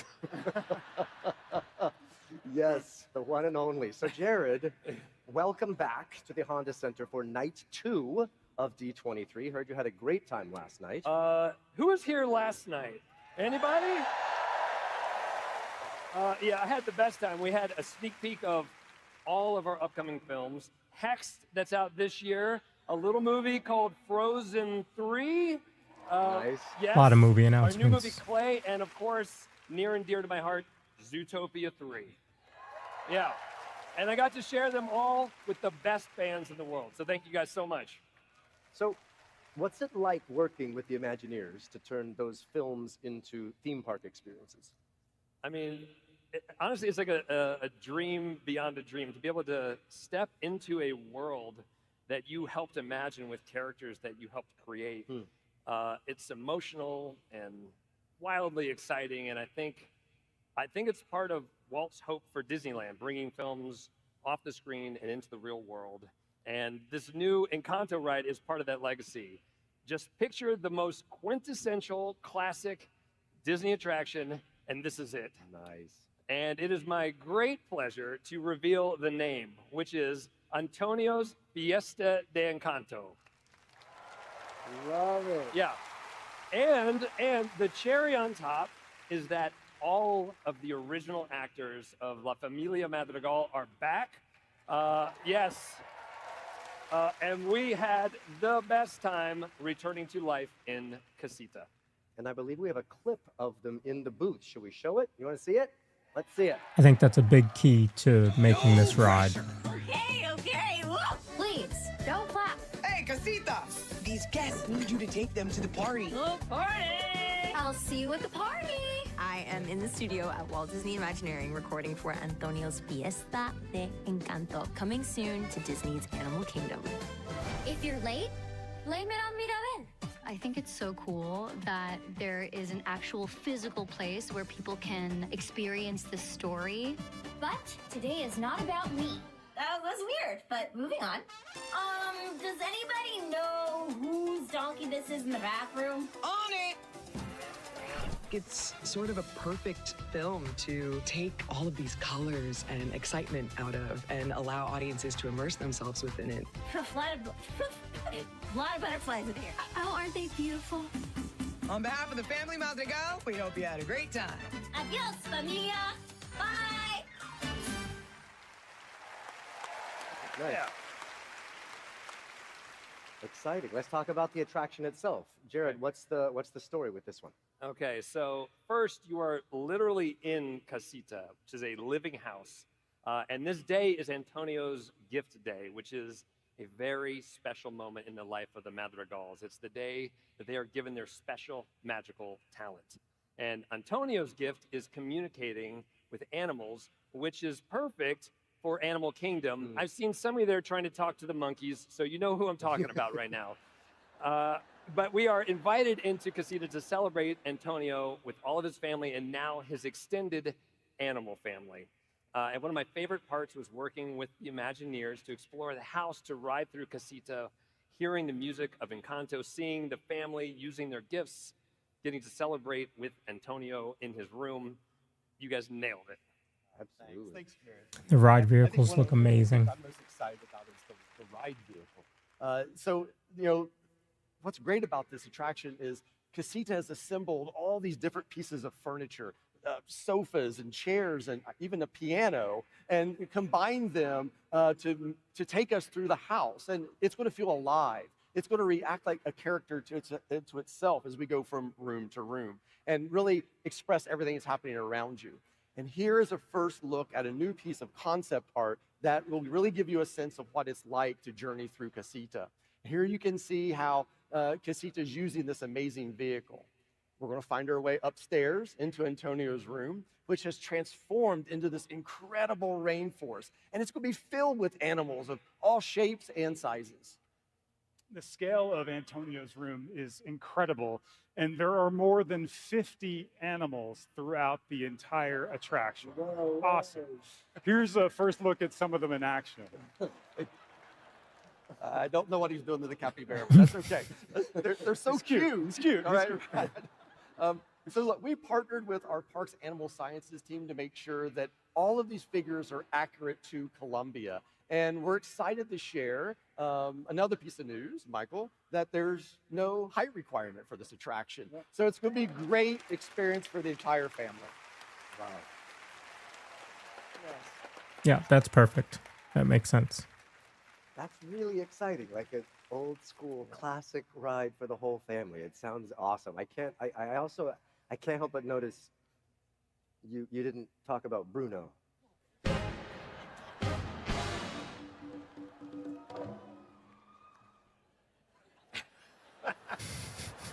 Get it? Right. I always forgot that. Okay, once again, let's hear from my special guests, Jared, Michael, and Chris. Thank you guys for joining us tonight. Thanks, let's hear it for them. Thanks, you guys. All right, no date.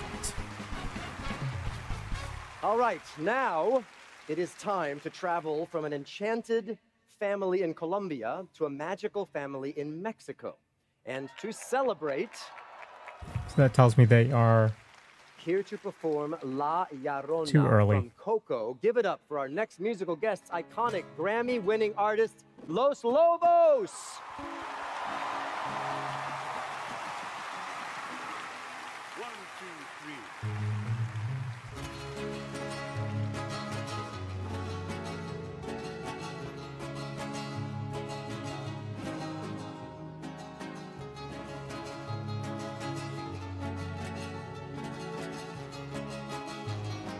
John, if you're a fan of music theory at all, watch Encanto.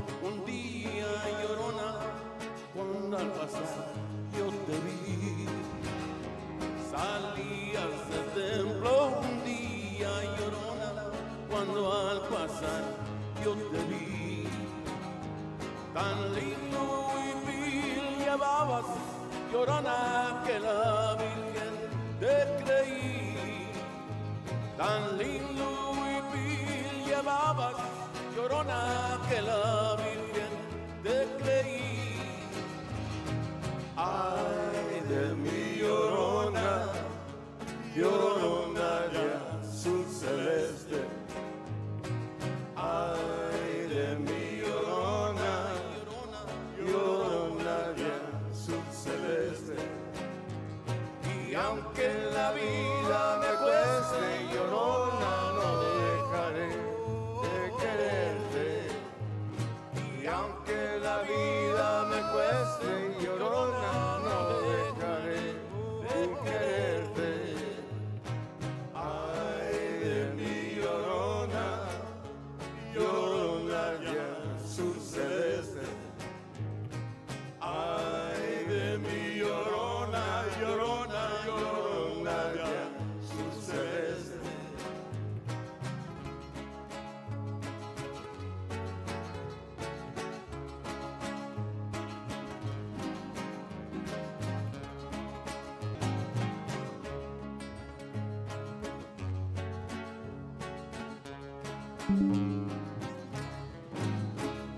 Todos me dicen el negro, llorona, negro, pero cariñoso. Todos me dicen el negro, llorona, negro, pero cariñoso. Yo soy como el chile verde, llorona, no dejaré de quererte.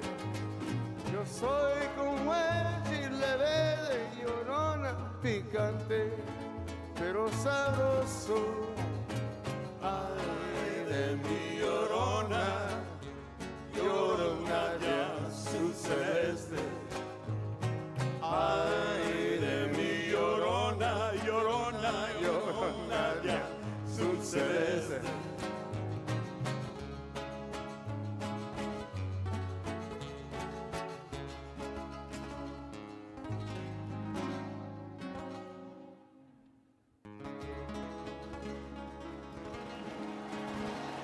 Gracias.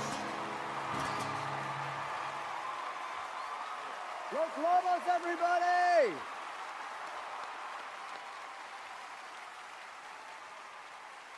Right in the middle of the action. I love it. All right, let's keep the fiesta going and bring back Ali Rubenstein to the stage, joined by Imagineer Emo O'Brien. Hello again. Well, all right, we just talked about Disney's first Encanto attraction, which is terribly exciting. And on top of that, you guys are working on the first Coco ride anywhere in the world. So what can you tell us about the progress that you're making? We are so thrilled about everything that's happening at Disney California Adventure. You just heard the fantastic update on Avengers Campus. Patriotism. What do you mean? Like Avatar gifts? coming in the future. And we are bringing one of my favorite stories to the park, Coco. Like you just heard about with Encanto, this will be another classic Disney attraction for the whole family. Nice. That's right. And so last night we heard Coco 2 is well underway. So, of course, we are working closely with Pixar to ensure that our attraction fits in well with both the original film and the new one. Yeah, that makes perfect sense. Yeah. So, Coco, what people love about it is full of the color and texture that are core to the vibrancy of the culture of Mexico. That really pulls everybody in. Completely. And then further, it's really the music of the story that connects us all in an emotional experience. Yeah, that's true. I don't know about all of you, but the first time I saw Coco, I was literally a puddle of tears. When Mama Coco began to sing Remember Me, I thought I was going to crumble and melt into my seat, and I'm not really sure how I got out of the theater. And I don't even really cry. No, she really does not. I am. I cry all the time. I cry to Coco. I get it. Well, it's that kind of emotional connection that we want to bring into this experience. So our attraction will celebrate all of the things that we love about Coco, the characters, the music, the culture, and most importantly, the love of family that is shared through generations. Our story picks up about a year after the original film, where we'll join Miguel as he thinks back on his incredible journey. So we will enter through a museum, a Casa Museo, and it is dedicated to the music of Miguel's great-great-grandfather, Hector Rivera. You can see that there, right? And then let's take a look at the experience on board the attraction. Yeah. So we will travel by boat through the story, visiting the land of the dead in Miguel's memory. The land of the dead feels like a perfect location to bring to life at a Disney park. Agreed. And memories are central to this story. Dia de los Muertos is a time to honor your ancestors by dedicating gifts, letters, and other meaningful items to their memory. Given that, we wanted to do something really special for all of you here at D23. If you stop by the Imagineering Pavilion at the Convention Center, you can write your favorite Disneyland memory on a card, and then we are going to plant all those memories within the roots of a special tree where they will become part of our Coco attraction. That's cool. Yeah, so we just filled ours out backstage, and of course, well, we brought one for you. That is so cool. If you'd like to fill one out I yourself. would love to. Thank you. What an awesome way for everyone who's at D23 to be included in the making of what is sure to be a classic ride. I love it. Yeah, it's really going to be a beautiful, moving experience full of fun and surprises. And this ride, just like Encanto, will be available for everyone because it too has no height requirement. Nice. That's important for the young ones and for parents. All right, let's go from one favorite story to another as we head across the Atlantic to Disneyland Paris.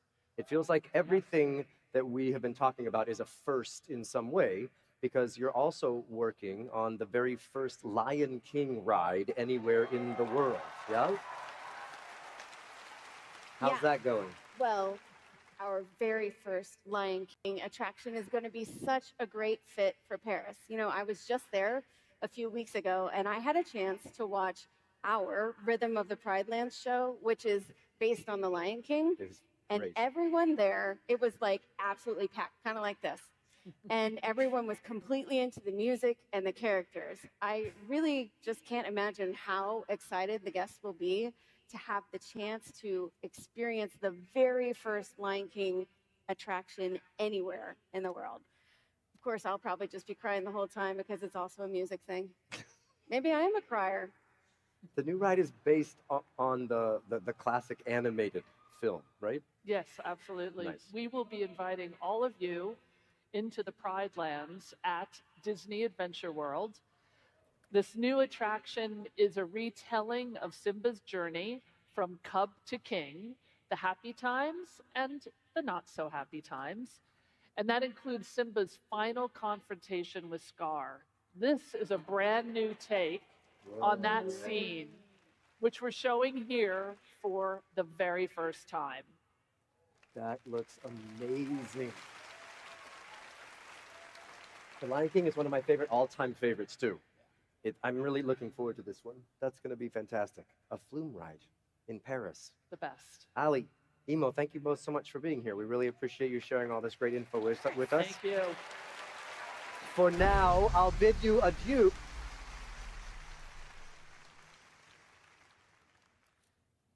Sorry, folks. Why don't you guys go backstage? Tech booth, is everything okay? Sending someone out right now. Okay, thank you. Sorry, guys. Give us a second.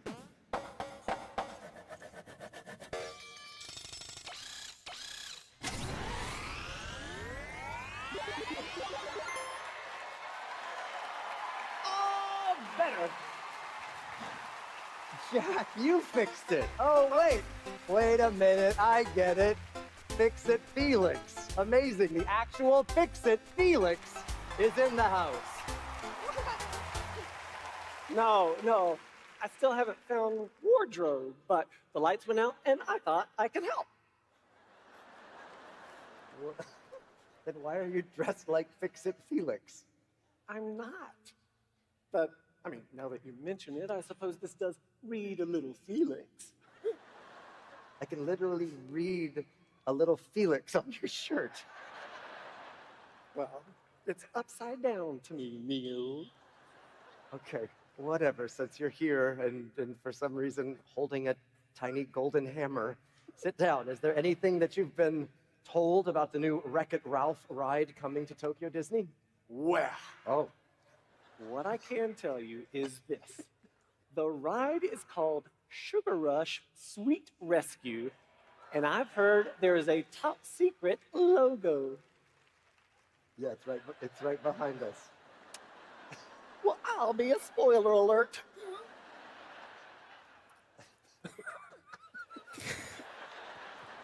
I'm a grown-up.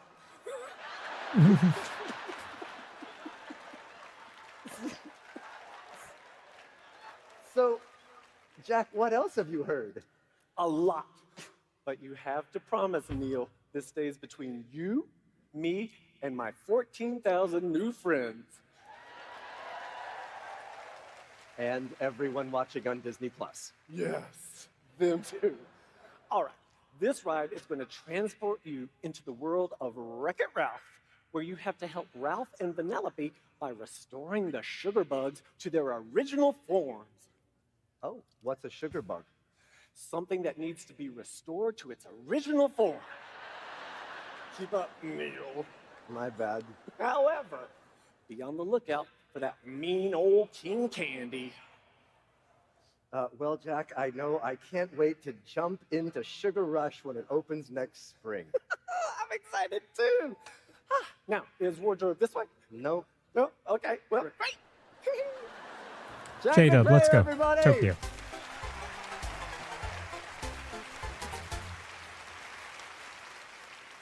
So 2026 is a very special year because it marks the 20th anniversary of one of the most popular films in Pixar history. Patriotism. I give out keychains. So pens and pencils makes total sense. I thought Good. so. Well, Good idea. Earlier this week, you probably heard that Disney is expanding its collaboration with F1 into the world of cars. And there is so much more Cars love on the way, including 2 new attractions at the Magic Kingdom in Florida. Here to talk more about those, please welcome back Michael Hunjan, joined by Imagineer Jason Grant. I'm a hugger. You can't help it. All right. So it seems like you're quite busy at Walt Disney World these days. Tell us more about these Cars attractions coming to the Magic Kingdom. Well, I'm really excited to work on Cars because, the movie holds a really special place in my heart. My son, Miles, he was a huge fan of the movie. In fact, there he is. And his first ever Disney meet and greet was right across the way here in Cars Land. So I know from personal experience how powerfully families really connect with these characters. That's amazing. Our expansion at the Magic Kingdom is an extension of the Frontierland story that celebrates the rich legacy and the spirit of America's national parks. Hopefully some of you guys stopped by the pavilion this weekend. Yeah. Awesome. Well, you've seen the Piston Peak model. It is full of mud flats and rivers and geysers, trails, and so much more. And the best part is that all these natural wonders will come alive through the adventurous spirit and the humor and the heart of Lightning, Mater, and all their friends, including Miss Fritter from Cars 3. Wow. Well, this is your first look at a new piece of concept art for one of the 2 attractions in Piston Peak. It's called Miss Fritter's Daredevil Spin-Along. And now, if you don't know her, Miss Fritter is a demolition derby with a larger-than-life personality. And in our attraction, she takes center stage as a huge school bus-sized animatronic hosting her wildest demolition derby yet. Wow, It's yeah, gonna be awesome. there's no missing that bus. All right, so what about your second attraction? I feel like I'm gonna am I gonna feel like a real race car? Absolutely, you are. We're creating an off-road race at Piston Peak that we're announcing tonight is going to be called Cars Ridge Run Rally. There's the logo right there. Logos aplenty. Yeah, it's very beautiful. We're going to find out who's the wildest racer in the wilderness as each car. Nice. Sorry. We have a truckload of puns. No worries. Yes. And as each car is competing for the fastest lap in the wilderness. We're going to take a look at some of our concept art right now. This is how we're going to start the race. You're going to head off into wilderness for a climb up the mountain. It's going to be really thrilling all the way up to the top, but it's just going to be a little bit bouncy. Then once you reach the peak, it's going to be completely covered in snow. And I'm really excited to see this at night because I can't wait to see how it sparkles under the moonlight. Wow. Then you're going to race your way down Piston Peak. It's going to be a series of camelback humps. And it was a little bouncy on the way up. It's going to be really bouncy on the way down. So you're going to want to make sure you hold on tight. And then lastly, you're going to make a run through our geyser field. These geysers are going to chase you all the way to our largest geyser, one that we call Old Tank Full. And then you're going to... sorry, we had to. There's more where that came from. Yes. Wait. Did I say truckloads already? Yes. Yes. Okay. Anyways, so you're going to circle up to the top of the geyser, and then it's a sprint down through the finish line where Lightning and Mater are going to await you, providing live play-by-play of all of the action. Shout out to our team. They're amazing. And as you can see, construction is fully underway. Not that anybody here has noticed from the Big Thunder Mountain queue. That's my favorite seat. You know, theater in the round. We call this Imagineering in the round. Nice. We're working with our friends at Pixar to bring this fun and wild Cars world to life in all new ways. And when we're finished, this will be a new type of racing experience, unlike anything we've ever done anywhere else in the world. We are so thrilled. I'm so thrilled and can't wait to see it. Michael, Jason, thank you for all these new details and reminding us why we love cars so much.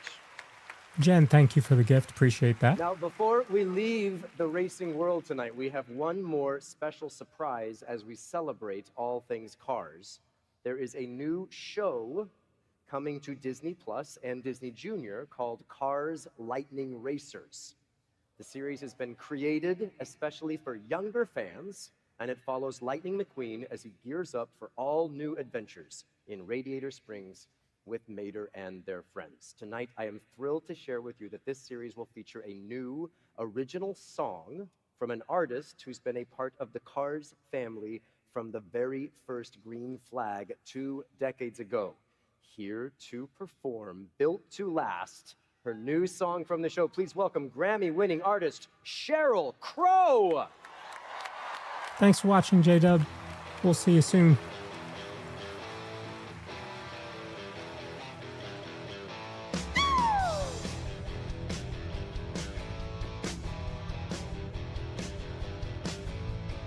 Air up the tires and we polish the chrome. We get ready to go out on the road. We got places to see, we got places to go. Find up and let's get on with the show.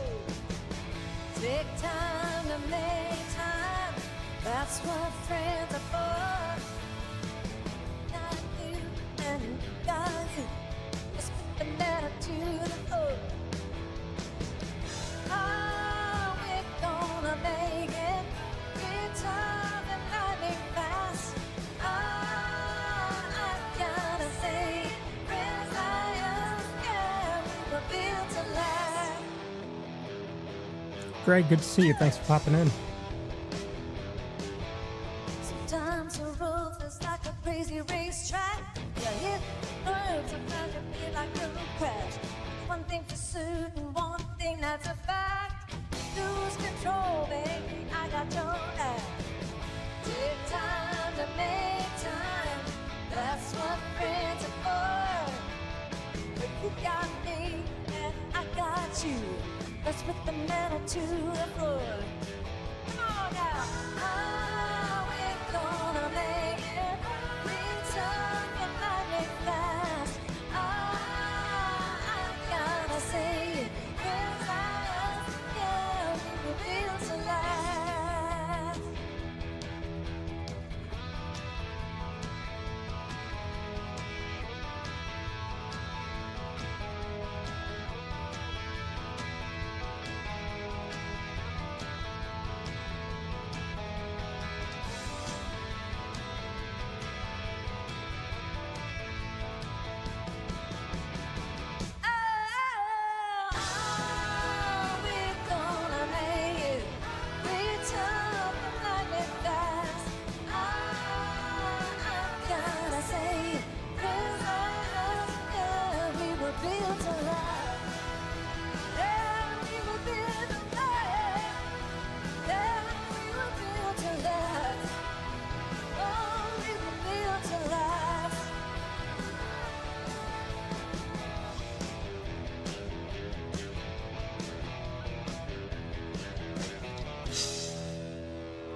Sheryl Crow, everybody!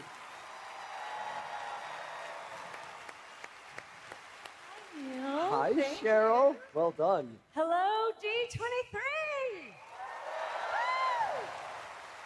I cannot believe it's been 20 years since Lightning McQueen first pulled into Radiator Springs. Can y'all believe that?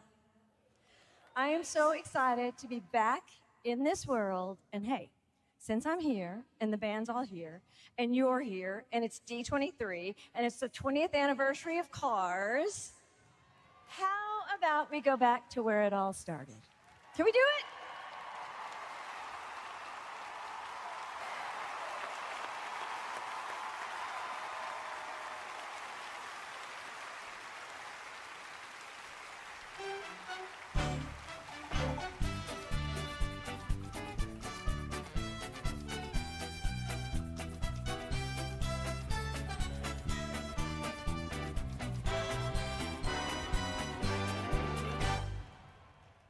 Well, as we make the final spin on our carousel of progress this evening, the present meets our future, and possibilities become realities. So let's set our ovens to 975 and our course towards the horizon. Here to talk about the future of Disney Cruise Line, please welcome Imagineer Claire Weiss. Hi, Claire. Hi. How are ya? I'm great. Welcome to D23. All right. Thank you. So it seems Excited like to you be guys have here. been Disney pretty Cruise busy Line, let's see. lately. Oh my gosh, very busy. Yeah. So we are continuing to expand our fleet, and we're going to be to 13 ships by late 2030. Whoa. I know. Wow. And just since our last D23, we've already launched 3 new ships. The Treasure, I know. The Destiny, and just this year, our first ever ship in Asia, the Disney Adventure. Nice. And as all of you know, we love the West Coast at Disney Cruise Line. So we are excited to announce we are doubling the number of cruises sailing here from Southern California. Hello. I know, right out of the port of San Diego. Nice. So that means all of you will have access to one of our beautiful ships for years to come. And we have an incredible lineup for summer 2027. The Disney Wish is going to Europe for her first time ever Ooh. and visiting all new ports of call.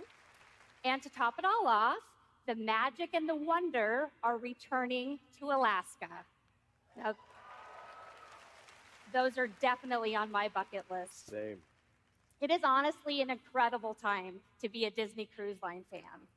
So that brings us to our to the next year's edition, the Disney Believe. Yes?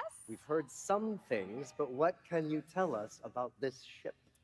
So, the Disney Believe is the 4th ship in our Wish class, and she's really going to bring to life her own signature identity. This ship celebrates belief in magic, in family, the power of nature, and believing in yourself. And all of the stories we'll tell on board are really tied together by this core Disney belief of believing in something fantastical, which includes the character adorning our bow, who I am excited to announce will be Tinkerbell. Nice. Nice. Love it. Love it. And then on to the stern. Drum roll. Drum roll. I know. Oh, cool. Wow. We are going, of course, to infinity and beyond with Woody and Buzz. And they're actually drawing Believe on the back of the ship. And they're using crayons because, of course, they're toys. Of course. And then finally into the Grand Hall. Wait a minute, Claire. Yeah? I've heard we have a special guest who knows a thing or two about the high seas to help with this big announcement. Give it up Wow. for Captain Jack. Oh.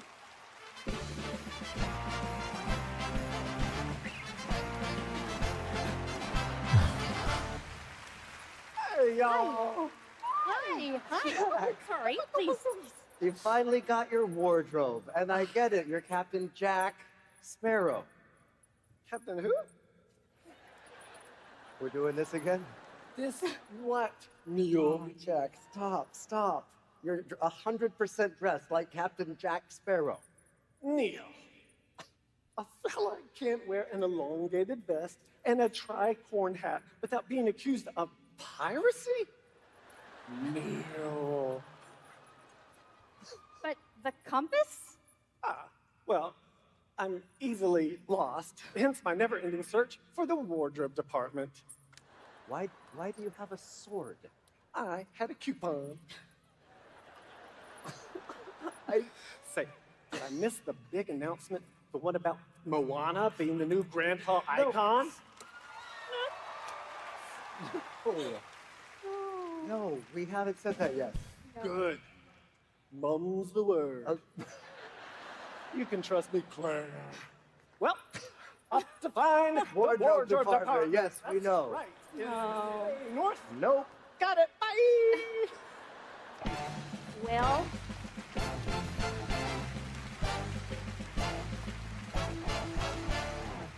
I am so sorry, Claire. no worries. I guess the rooster is out of the basket. Yes. So, I am excited to officially announce that Moana will be the Grand Hall icon on the Disney Believe. Amazing. Yes. Hers is an epic adventure story that is all about exploring the seas and believing in yourself. So she couldn't be a more perfect fit for this ship, and I cannot wait for you all to see her in person. But wait, that's not all you have to share with us tonight, right? Nope. We also have an entirely new class of ship for Disney Cruise Line that will debut starting in 2029. And this is such a cool size. It's right in the middle of our classic ships and our newer ones. And this gives us some really amazing opportunities to visit new places and new people we just haven't before. And we actually have a preview of that new class of ship tonight that we haven't shared with anybody yet. Nice. Shall we take a look at it? All right, roll it. Roll the video. Let's see it. The way you shape a line. From sketches and finished drawings, thinking ahead and creating new attractions for months and years to come. We keep moving forward, opening up new doors, doing new things, because we're curious. And curiosity keeps leading us down new paths. We're just getting started.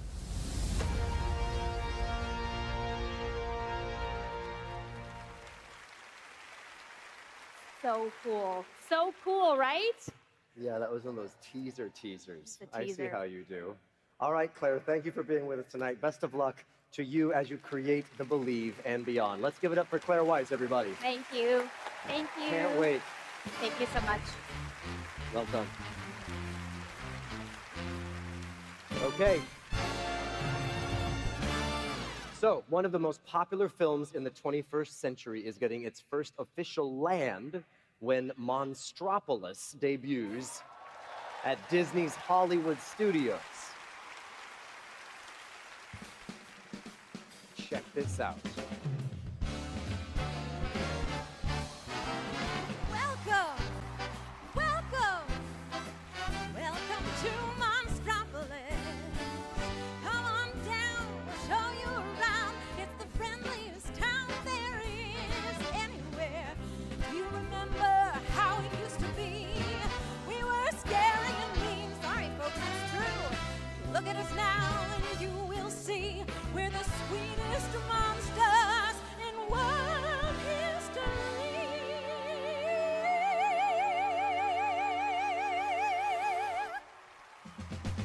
You don't believe me, I see it in your eyes. You think this little monster must be telling me lies, but we don't lie here, monsters never do. Just give us a chance, we'll show it all to you. You'll love Monstropolis.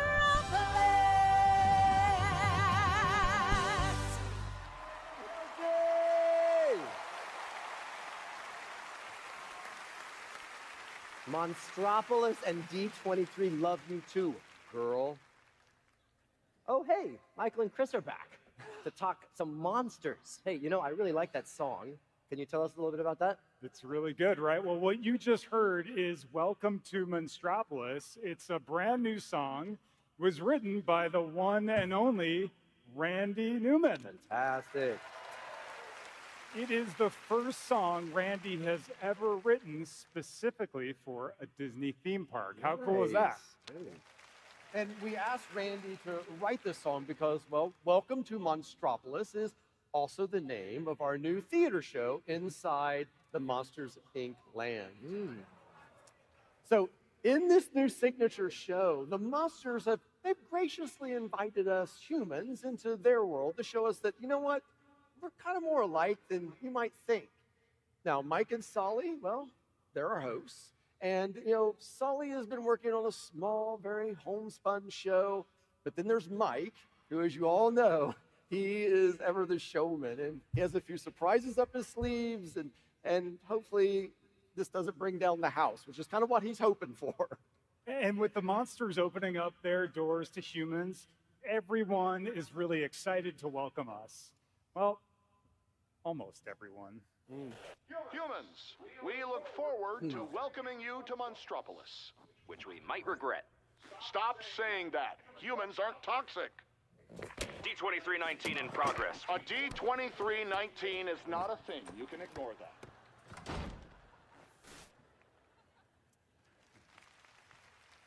That doesn't seem like it's going to end well.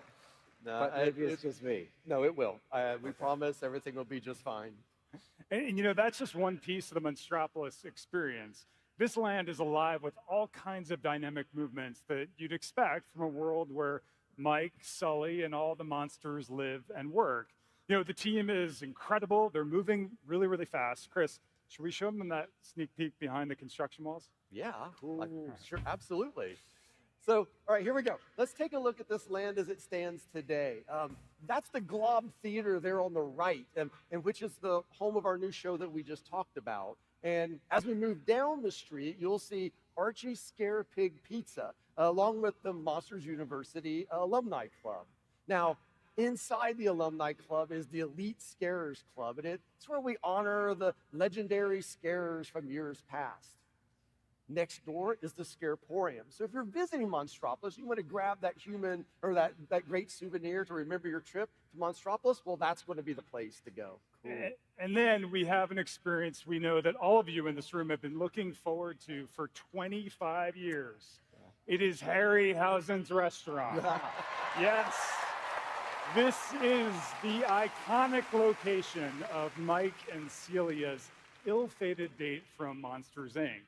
And of course, Sushi Chef, he's gonna be there in person.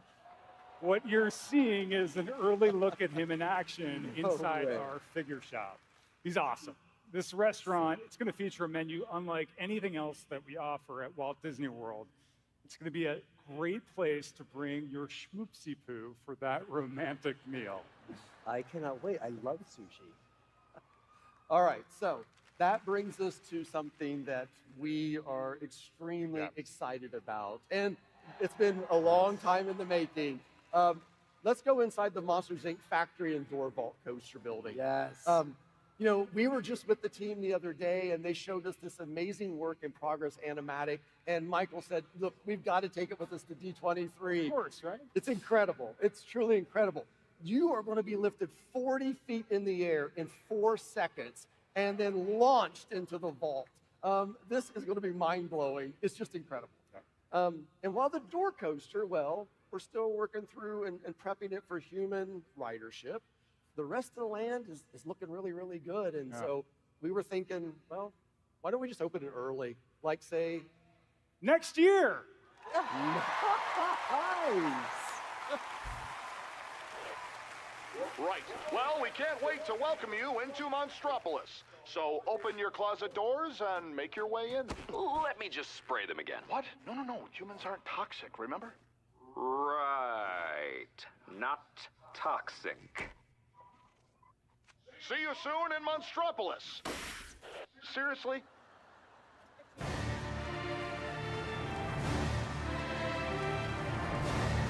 All right, so there you go. Monstropolis opens next year. The door coaster will be after that, which I kind of felt they might do because the door coaster is behind the land or at the back of the land. Now let's see what they got for us. 2 years since my decree of a land shrouded in miasm. So I have summoned a new presence. Come forth and speak. Thomas Maslum. I'm here, Mira. I'm here. But please, do not worry. We could never forget about you.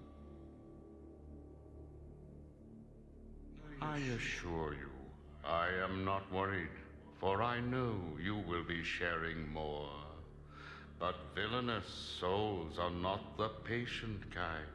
So do hurry and speak of the wicked magic that's in store. I think I can do that. In fact, I know two people who are absolutely perfect for the job. Everyone, please welcome back Bruce Wan along with Imagineer Carolyn May. Well, Christy, think about it this way. The land didn't have a ride before.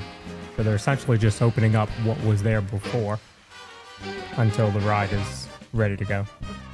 Solutions. All right. All right. Well, I know I speak for all of Imagineering when I say our villains expansion at the Magic Kingdom is one of the most anticipated projects any of us has ever worked on. Now, there have been a lot of rumors about this land flying around. Shocking, I know. Caroline, how about we put some of those to rest? First off, I believe we have decided on a name. Yes, we have a name. Even though this land will be full of mischief and darkness, we wanted it to feel like it belongs in the Magic Kingdom. And since most of the lands at the Magic Kingdom have land right there in the title, we figured, why mess with a good thing? Exactly. I mean, let's face it. What else were we going to call it? Sometimes the obvious answer is the right one. But while the name may be obvious, the story is anything but. We're creating an entirely new story for these characters and a new way of seeing them. These aren't villains hiding in the shadows. They're powerful, sophisticated, elegant, and they have impeccable taste, which I find is very dangerous. Here are some initial character studies that help define a new vision for our villains and establish an elevated, elegant tone for the land. These characters and so many more are the foundation for an entirely new story in Villains Land, which we are literally creating from the ground up. Like so many of our fairy tales, your journey begins when you stray from the safe path and enter the bewitching and foreboding dark forest. There, you'll come upon a broken, twisted wishing well. Now, normally a wishing well is a pretty happy thing. You make a wish, toss in a coin, maybe a princess starts singing. This is not that wishing well. Yes. We wondered, what if a mysterious person made an evil wish? And what if that wish was so evil that it corrupted the well, broke it open, and infused the forest around it with the power of the well's poison magic? Dark magic up for grabs? I can definitely see villains wanting to be drawn to that. Exactly. And one by one, they have come here to claim it. Several of your favorite villains, including Cruella, the Evil Queen, and Dr. Facilier, who you saw earlier, have used this land's cursed magic to conjure the perfect new layers for themselves. Everything they could wish for. The architecture reflects the style, humor, and fiendish personality of the villain that owns it. And whether it's by promising treats, treasures, or wishes come true, you can bet the villains will use everything in their power to tempt you. Well, I'm sure they will. And frankly, I'm looking forward to seeing them try. Villains Land is one of the most ambitious lands we've ever created. It's huge, on the scale of Star Wars Galaxy's Edge, and completely immersive. Everywhere you look, the villains have taken over. The architecture, the food, the shops, even the landscape itself. And that's before we get to the attractions. You may have heard there are two major ones. And would you like to hear what they are? All right, here you go. Well, our first attraction is going to be a thrilling coaster experience.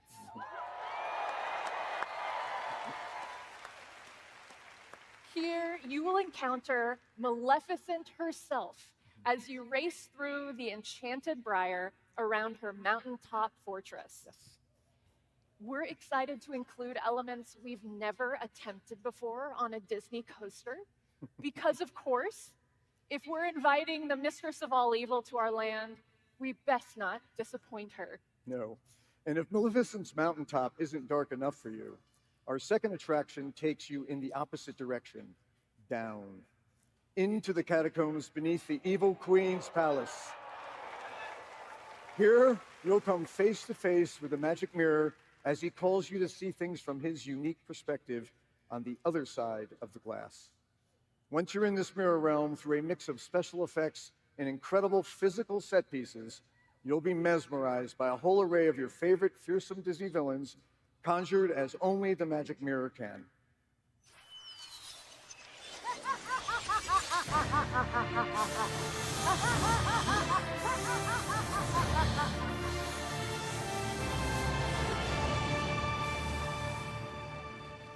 Hey, Bruce. Hey, Caroline. Is that Cruella de Vil? Hey, yeah, the mirror summoned her. Lucky us, right, pig? Yeah, that has been a real treat. Yeah, real treat. What are you waiting for, you sycophant? Introduce me, you morons! Yeah. Hey, Caroline, Bruce, meet the lovely Cruella de Vil.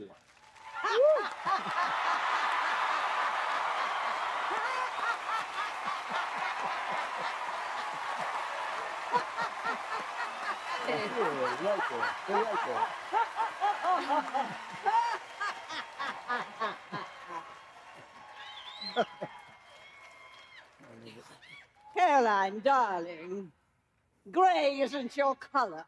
You must... And you must be Brutus. It's actually Bruce, but it's a pleasure to meet you. Well, such a sweet thought. I wish I could reciprocate. Neil! Yeah, boss. Neil, Yeah, come I'm here. over here. I'm over here. What is it that this one does, this Brutus? What does he do? He designs theme parks, boss. Theme parks? Yeah. Those horrible, noisy things that families are always doodling off to? Someone actually designs them? What a senseless thing to do with your life. And suddenly Brutus doesn't sound so bad. How can we help you, Mr. Vil? Well, I was minding my own business, admiring my outfit in the mirror, when I heard... Oh, thank you. Thank you. Yeah, goofy guy, that's Glenn. My darlings. You Glenn ought to Close, do a who change, did the you know, original a little 101 fur. Dalmatian live This action. business of my outfit in the mirror, and when I heard the most irritating sound. What sound? That sound coming out of your mouth. And I swear I heard it say, what was it again, Neil? I'm over here now, boss. Yes. That Maleficent was going to get her own ride. Good boy. Now stand somewhere until I need you. Yes, boss. Yes. Well, when I heard that that overstuffed purple handbag was getting her own ride, I thought to myself, surely that can't be. I mean, dragon skin? Heavens no. Leather is just so passé. There isn't a woman in all this wretched world who wouldn't rather have fur, darling. Well, I mean, we already just announced the... Oh, poor little thing. I'm going to cut you off before you say something you'll regret. Neil, take. Boss, yeah, boss. Now, let's go and leave these two to work on the opening of my ride. See? See? Yes, and all the cars will be full of little dogs. Whoop, whoop. And oh, I brought one of those street musicians to entertain you while you work. What was his name again? Speck? Beck. Oh, well, whatever. You put a dollar in his hat, darling. Everyone, the iconic Glenn Close. Yes!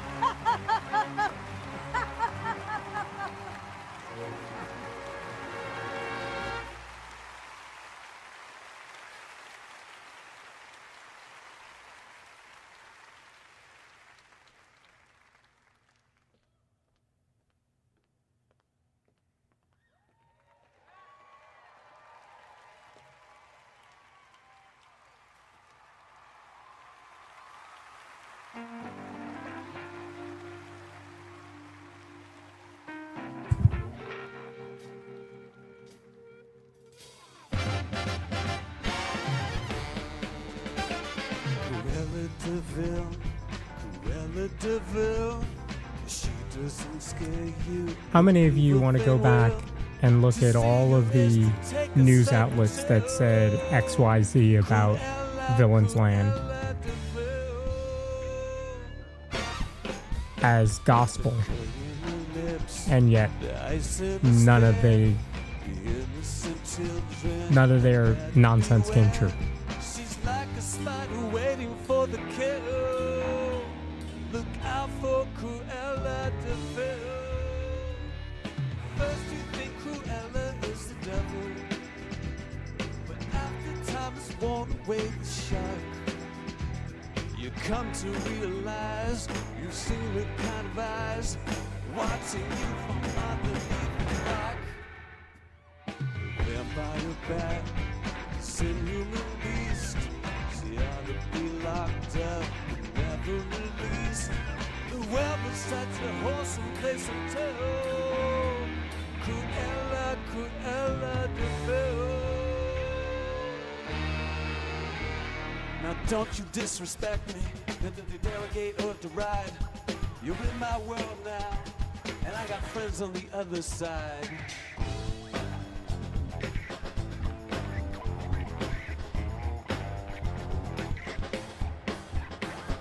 Sit down at my table and put your mind at ease. If you relax and enable me to do anything I please, I can read your future, I can change it right now too. I look deep into your soul. You do have a soul now, don't you? Make your wildest dreams come true. I got voodoo, I got hoodoo, I got friends who you even try. I got friends on the other side.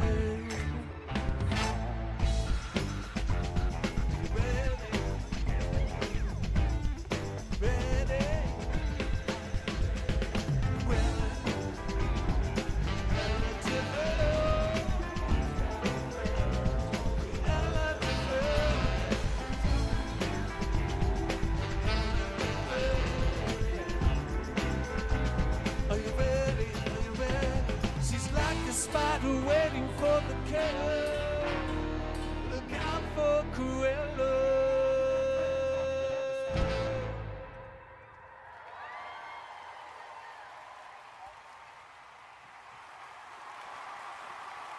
Thank you, Beck. Before we say goodbye tonight, I want to bring us back to where all of this started. Our very first Disney experience, Disneyland.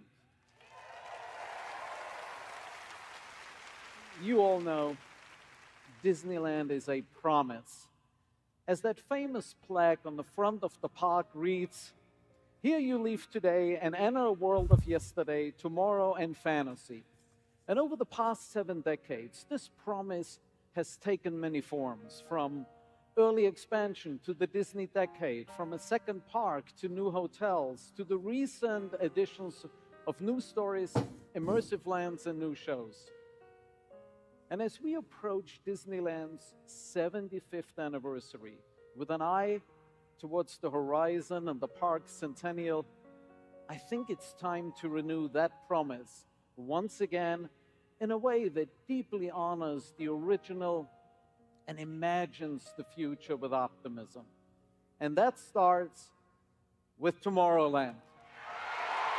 Wow.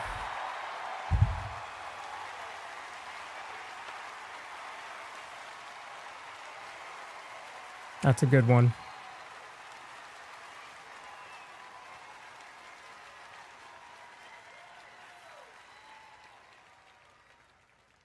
Soon, we will begin reimagining Tomorrowland with optimism you all have been longing for. Returning to a vista into a world of wondrous ideas, just as Walt described it. New attractions, more open spaces, new places for you to dream about the future. You all know Walt said Disneyland would never be completed, and those words continue to echo down through time. Since he first opened the gates on July 17, 1955, we've invited more than 1 billion guests to experience the happiest place on earth, cementing Disneyland as a global icon. And now, we are entering Disneyland's next great chapter, where new generations will continue to relive fond memories of the past and savor the challenge and promises of the future. And it all begins with Tomorrowland.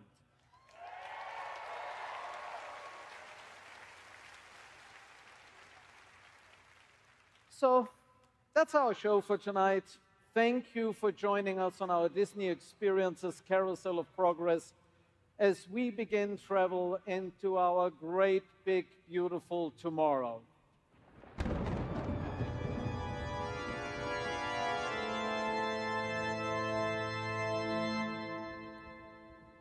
Halt, unbeliever. You made me a promise.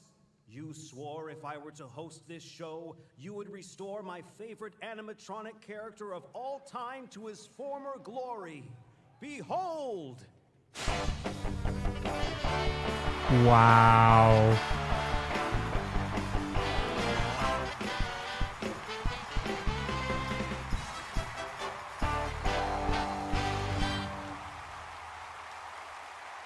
Yes, yes, we are taking a new journey into imagination at Epcot with Figment. With Figment and Dreamfinder. There you go, guys. I'm so happy to tell you this. We know how important this is to you. We heard you. And this is one more way we are putting you, all of you in the center of everything we do. Okay, that's really it now. Come out, team.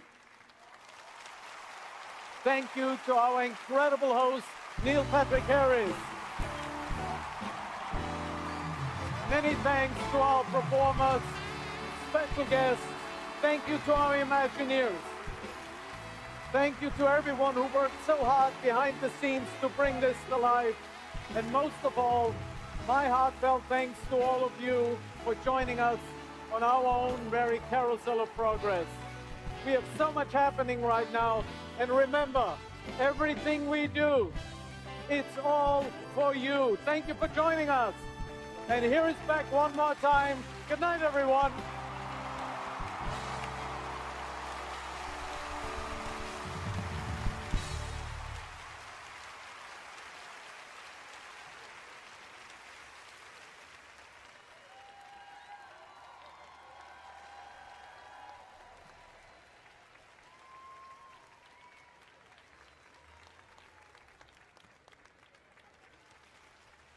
Not back.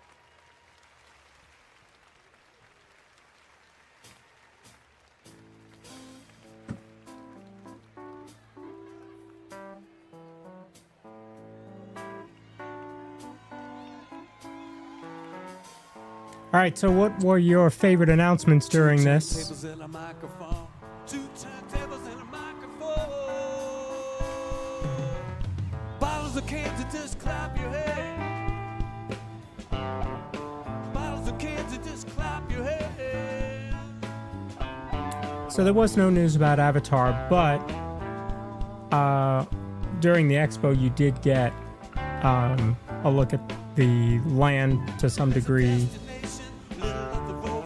the ride vehicle. A place we saw the lights turn low, jigsaw dance and the get fresh flow, pulling out jobs and jamboree handouts, 2-ton. Which I'm actually surprised about because it is very early on for that land. Just clap your head. Where it's at. I got 2 turntables and a microphone. I got 2 turntables and a microphone. I got 2 turntables and a microphone.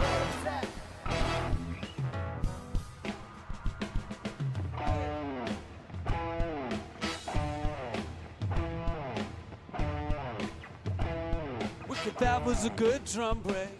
Pick yourself up off the side of the road. The elevator bones, you with flash tones, members only.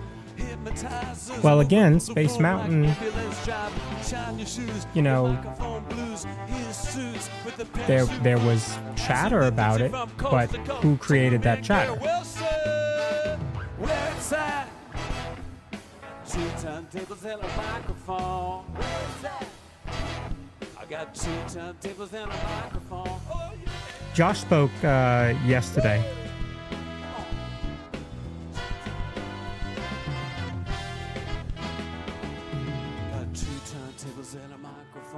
I think that guy was wearing the shirt that Catherine made me. She had the design first, and then Magic Kingdom started selling it.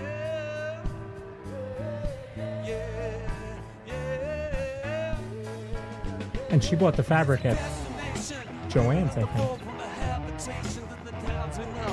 Place we saw the lights turn low, jigsaw chairs and the get flash low, pulling out jobs to jamboree handout, 2 turntables and a microphone, bottles of candy, just clap. Tony, you've never heard of that?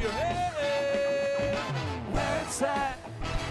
I got 2 turntables and a microphone. Where it's at. I got 2 turntables and a microphone. What's up, everybody?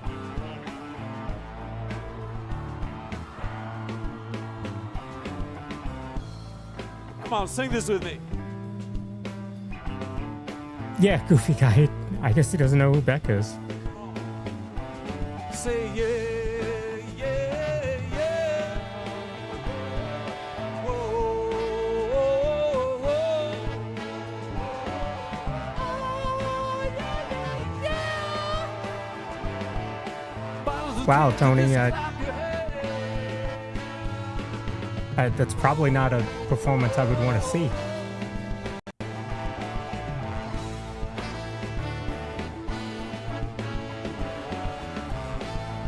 But thank you for sharing your positivity with all of us.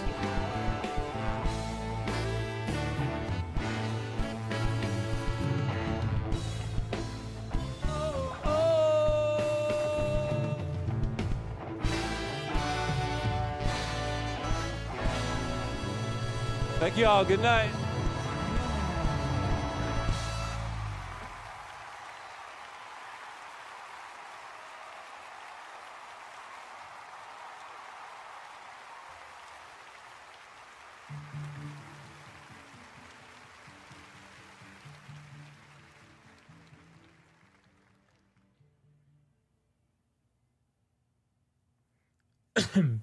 All right, so that looks to be it from the floor there.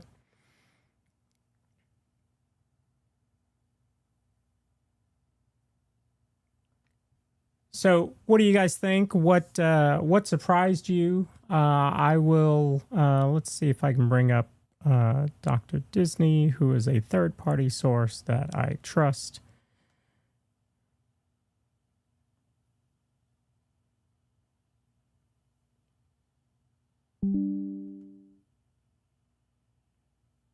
Thank you, Goofy Guy. I appreciate that. Certainly different. I haven't done one of these live commentary shows before.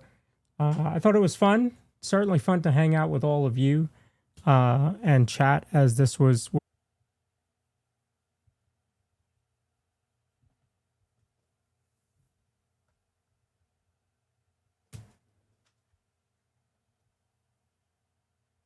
All right. Very weird. Sorry about all that. So, anyone who's still watching, let's just do a quick recap on what we have.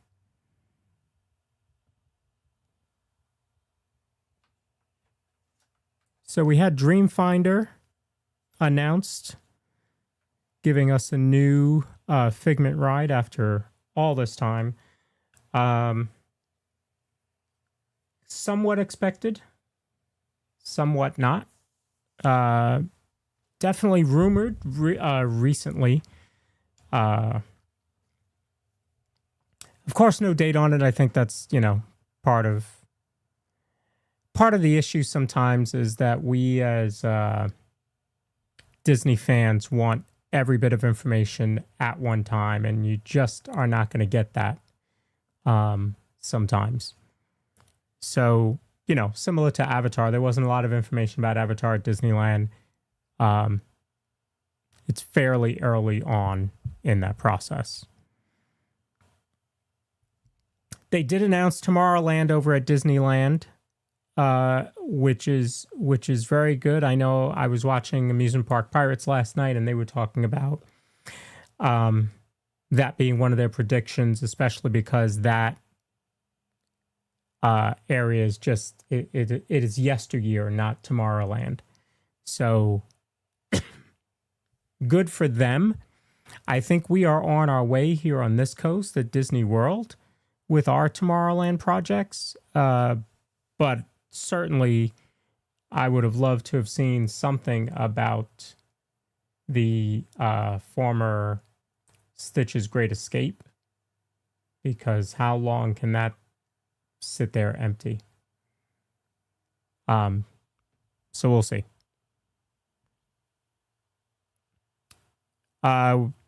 We had the two new rides in Villains Land. Will be a water ride with numerous villains, which I do like that idea. And then you have Maleficent roller coaster.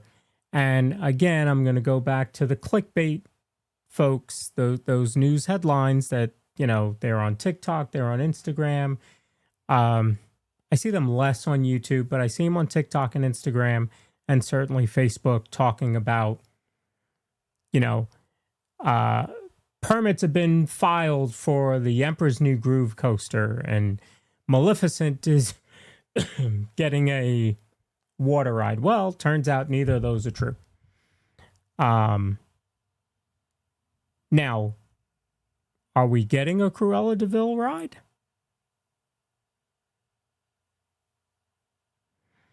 Obviously, the name is Villains Land. We all assumed that from the very beginning, because every other, just like they said, every other land there is called Land, with the exception of Liberty Square. So I certainly expected it to be called Villains Land. Monstropolis opening next year.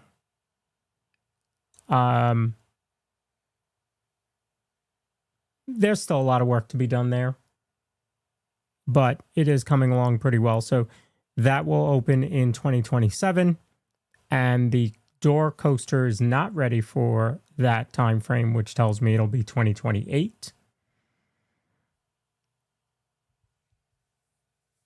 They talked about the ideas behind the show over at the Globe Theater.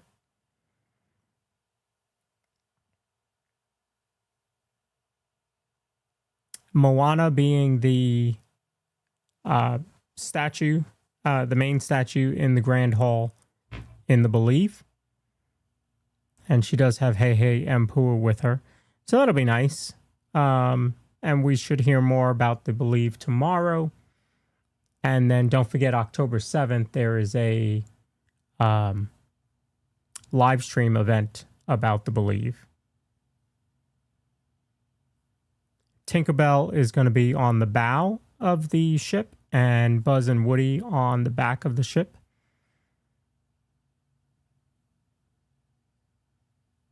We got a lot of concept art and information about Cars. So it is Cars Ridge Run Rally, and then Miss Fritter's Daredevil Spin Along. No dates on those. Again, that is very early on. Somebody asked yesterday, I think it was, if when this was opening, or I think they said, would it be open next year? And I said, if you look at the progression of that whole area, it really is just at infrastructure. That, and there's a couple support walls done. Outside of that, there's really not much there. So that is a far off project for sure. You're not going to see that in 27. I don't think you're going to see it in 28 either. So there's the logos for it. Miss Fritter's Daredevil Spin Along and the Cars Ridge Run Rally. I think that's going to be very cool. Certainly not like Test Track and the Cars ride in Disneyland. That's the Test Track twin.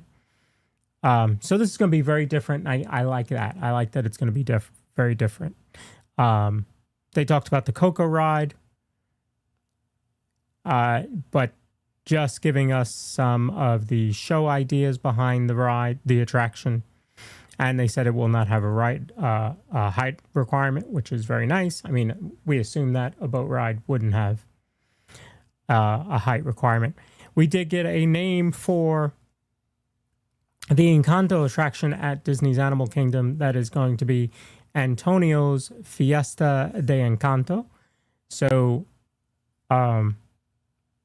they talked a little bit about it, but not much. So I'm going to say that's probably 28 as well. They showed off the animals. They said, was it 22, I think he said? 22 unique animals at El Carrusel de los Animalitos in Tropical America's Land. Indiana Jones will be the model for Indiana Jones and the Myth of the Jade Serpent over at Animal Kingdom.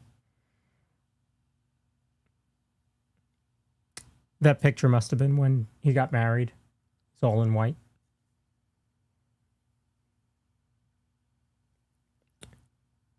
The Yeti.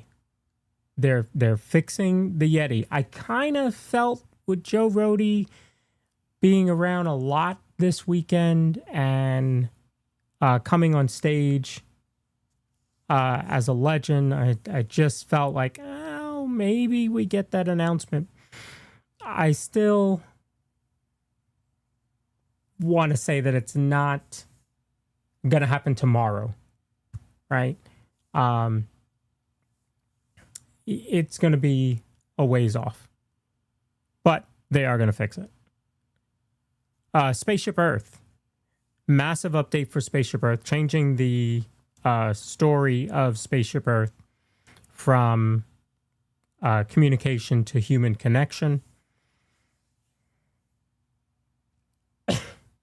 I could only hope, like Spaceship Earth said, that the end of the ride, the descent, is certainly changed. That and the camera. That camera is absolutely horrible. So hopefully they do something with that as well, which I couldn't see them not doing it. So we'll see.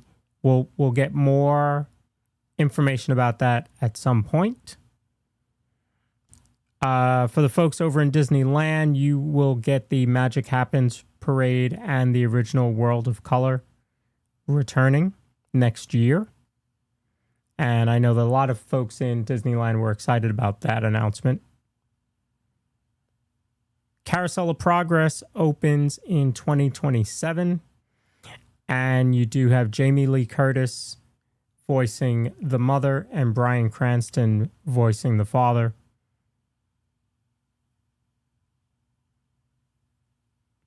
The Imagineering story by Leslie Iwerks coming to Disney Plus in 2028, early 2028. Not soon enough for me, but takes a while to put that stuff together.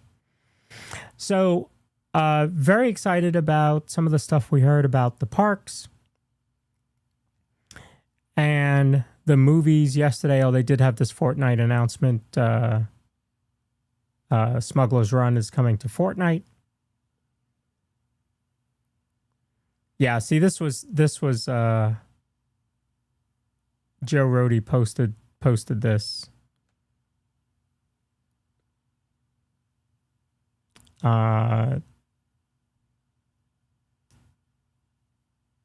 So I guess he said what wasn't expected was this response, which seems to be a very prophetic way of saying just wait and it will happen. So it's good. It's good that we're getting the Yeti fixed. So going back to announcements about the movies and shows, there will be a Lilo and Scratch short that will play in front of Hex, right? Yes. Yeah, that'll be in front of Hex in November. Oh, this snack stand.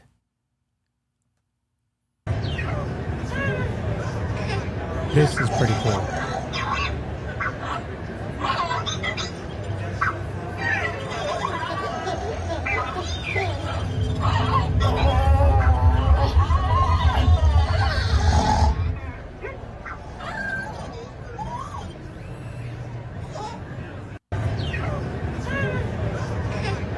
That's pretty cool. Not only is it the show, I know a lot of us talk about this show or the one last night where they make a lot of the announcements, but it's also an exhibition. It's an expo of different things. And so I watched a lot of our folks from the DSN at the show floor last night and yesterday. And there's a lot of booths that are really, really cool. The Disney Lorcana trade, this thing is just taken over. Lorcana is coming back to the Epcot Festival of the Arts next year. That's not a surprise at all if any of you saw the craziness that was the Lorcana game last year. And it will have a very special and unique card, Figment. Ranger J Autobahn Woodlore is the animatronic, audio animatronic over at Piston Peak National Park. There's some of the animals that they were able to see in person.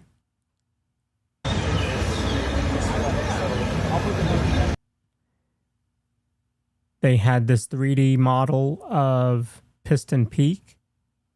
So this is the stuff, like if you're able to go to D23, it's not just attending this show that's important. It's also being on the expo floor to see some of this stuff because, you know, some of you had said in chat, well, we didn't get, you know, this announcement or that announcement, but there were hints of that stuff there. There were models of certain things there. So being on the expo floor is also really important. And if I go in 2 years, which that's the plan, because I was close to going this year and I really should have. But anyway, being on the show, the expo floor is really important because you do get a lot of stuff there and it's fun. They did not talk about Abu Dhabi. So they also didn't talk a lot about the cruise ships. But the cruise ships, I think, will get their own segment a little bit tomorrow. Because Disney posted something about that, saying that it was docking on Sunday, I believe. So I think we're going to get more information about that tomorrow. Here's the sculpture of the temple, the Mayan temple for the Indiana Jones attraction, which we now know is called, I don't remember, the name of it. I'd have to go back and look.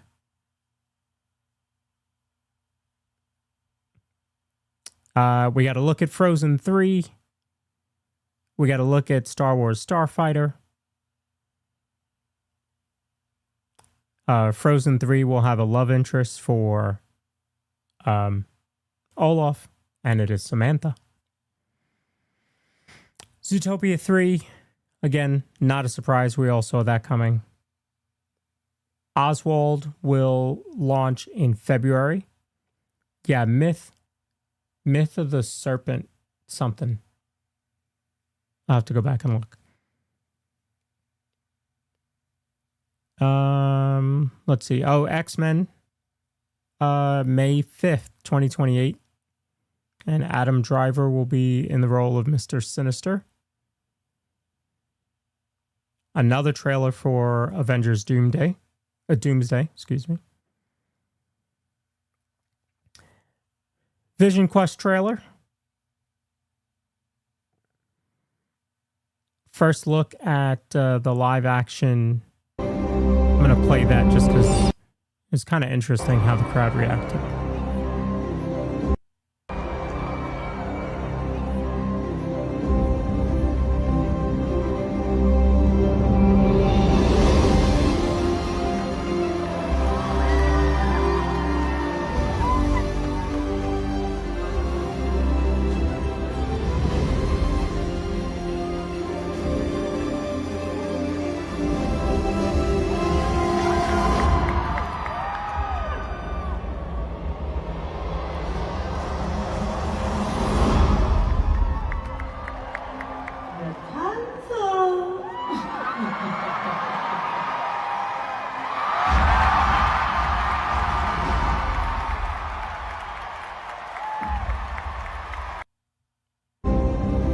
That's in March.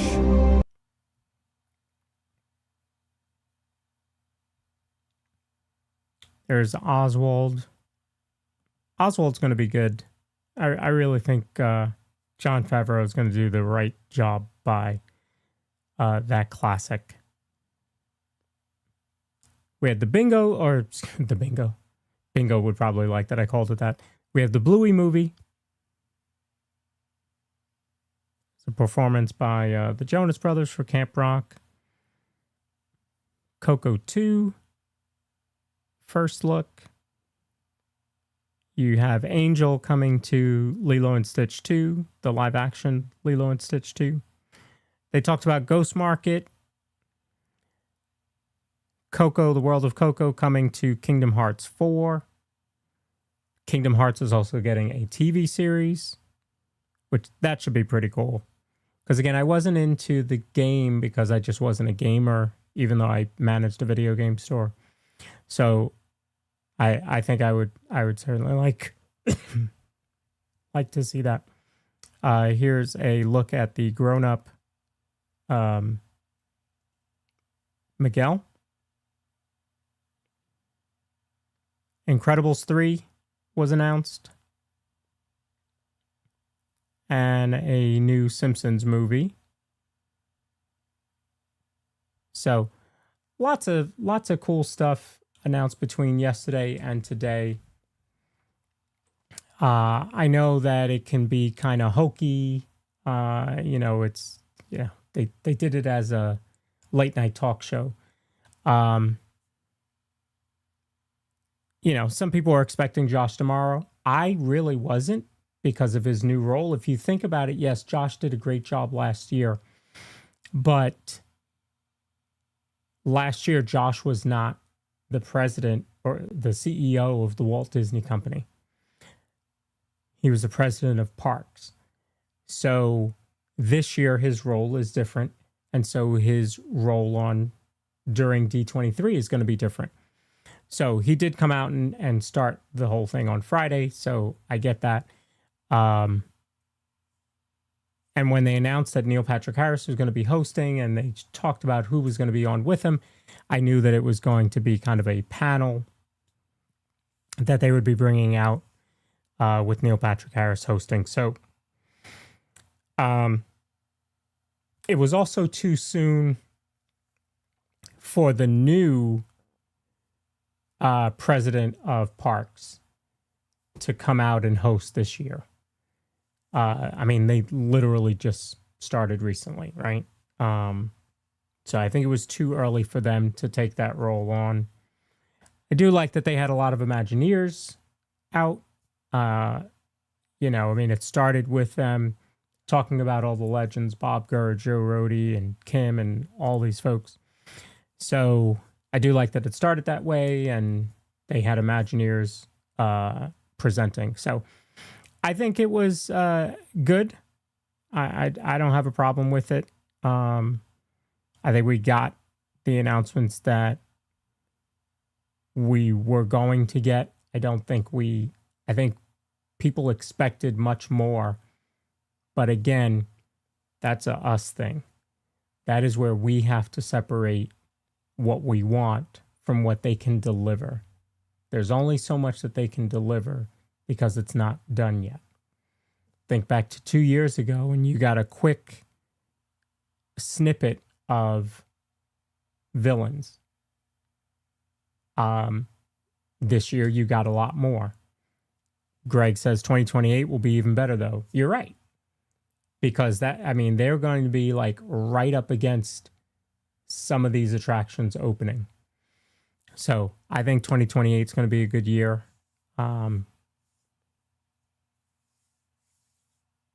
Said the time was better than last D23. I didn't watch the whole thing last year, not as intently as I did this year because I was doing the show this year. I'll do this every other year. I think this was fun. I got to hang out with my friends and chat about all the new stuff. So yeah, we'll do this next year. Had a couple of hiccups, that that's technology for you. But I enjoyed it. I want to thank all of you for being here with us. It is now, I don't even know what time here on the East Coast. Oh, it's 1:07. All right, it's 1:07. Luckily, I don't have to work in the morning.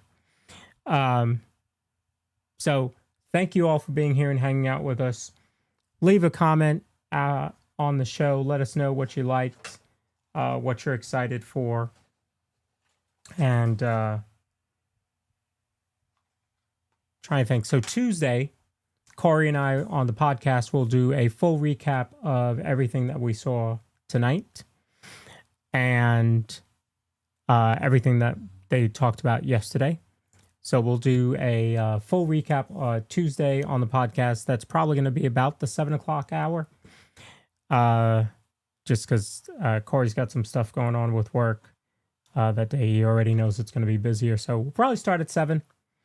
And then if you're a member of the Skyliner and above on Living in Diz, you'll be able to join the Zoom call. That'll be after that. And then I'll be back on Thursday with the Monorail Report. We'll talk about some of the news. If there's more news that comes out after this about some of this stuff, we'll certainly dig into it. The following week, let me bring this up actually so you guys can see.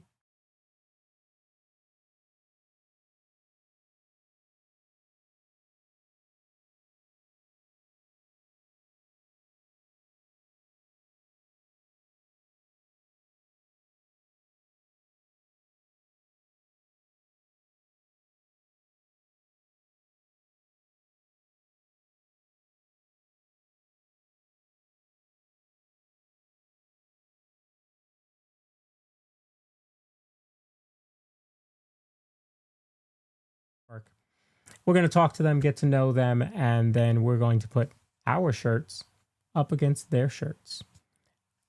Nick, one of the hosts, has 250 shirts, I believe. Yay. That's a lot of quantity.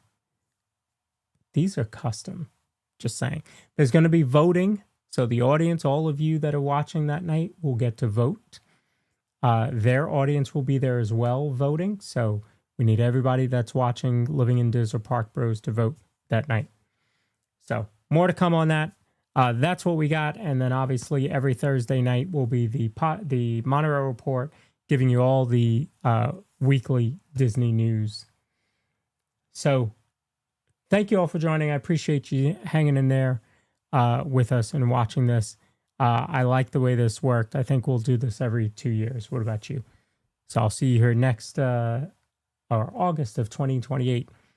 But be with me on Tuesday for the podcast. We'll recap everything with Corey. All right, folks. Been a great night. Thanks for being here. Go out there, make somebody smile. Get some rest, everyone. We'll see you soon.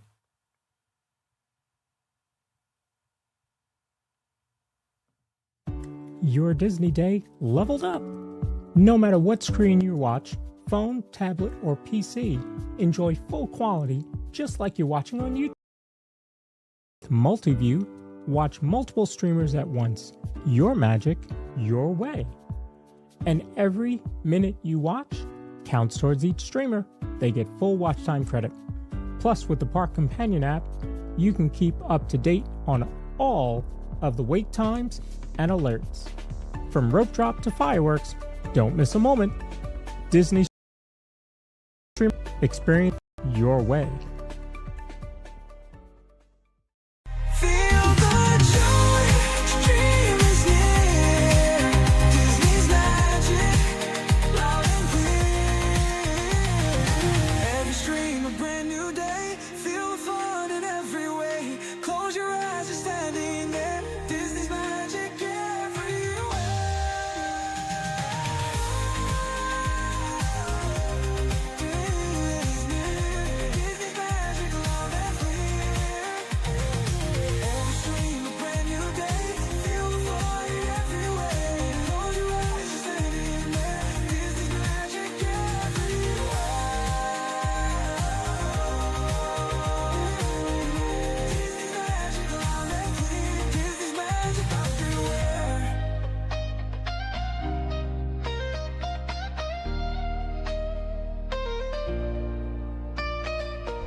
Every stream a brand new day.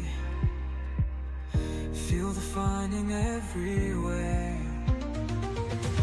Close your eyes, you're standing there.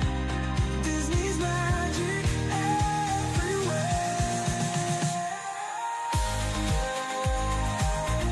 Feel the dream is near.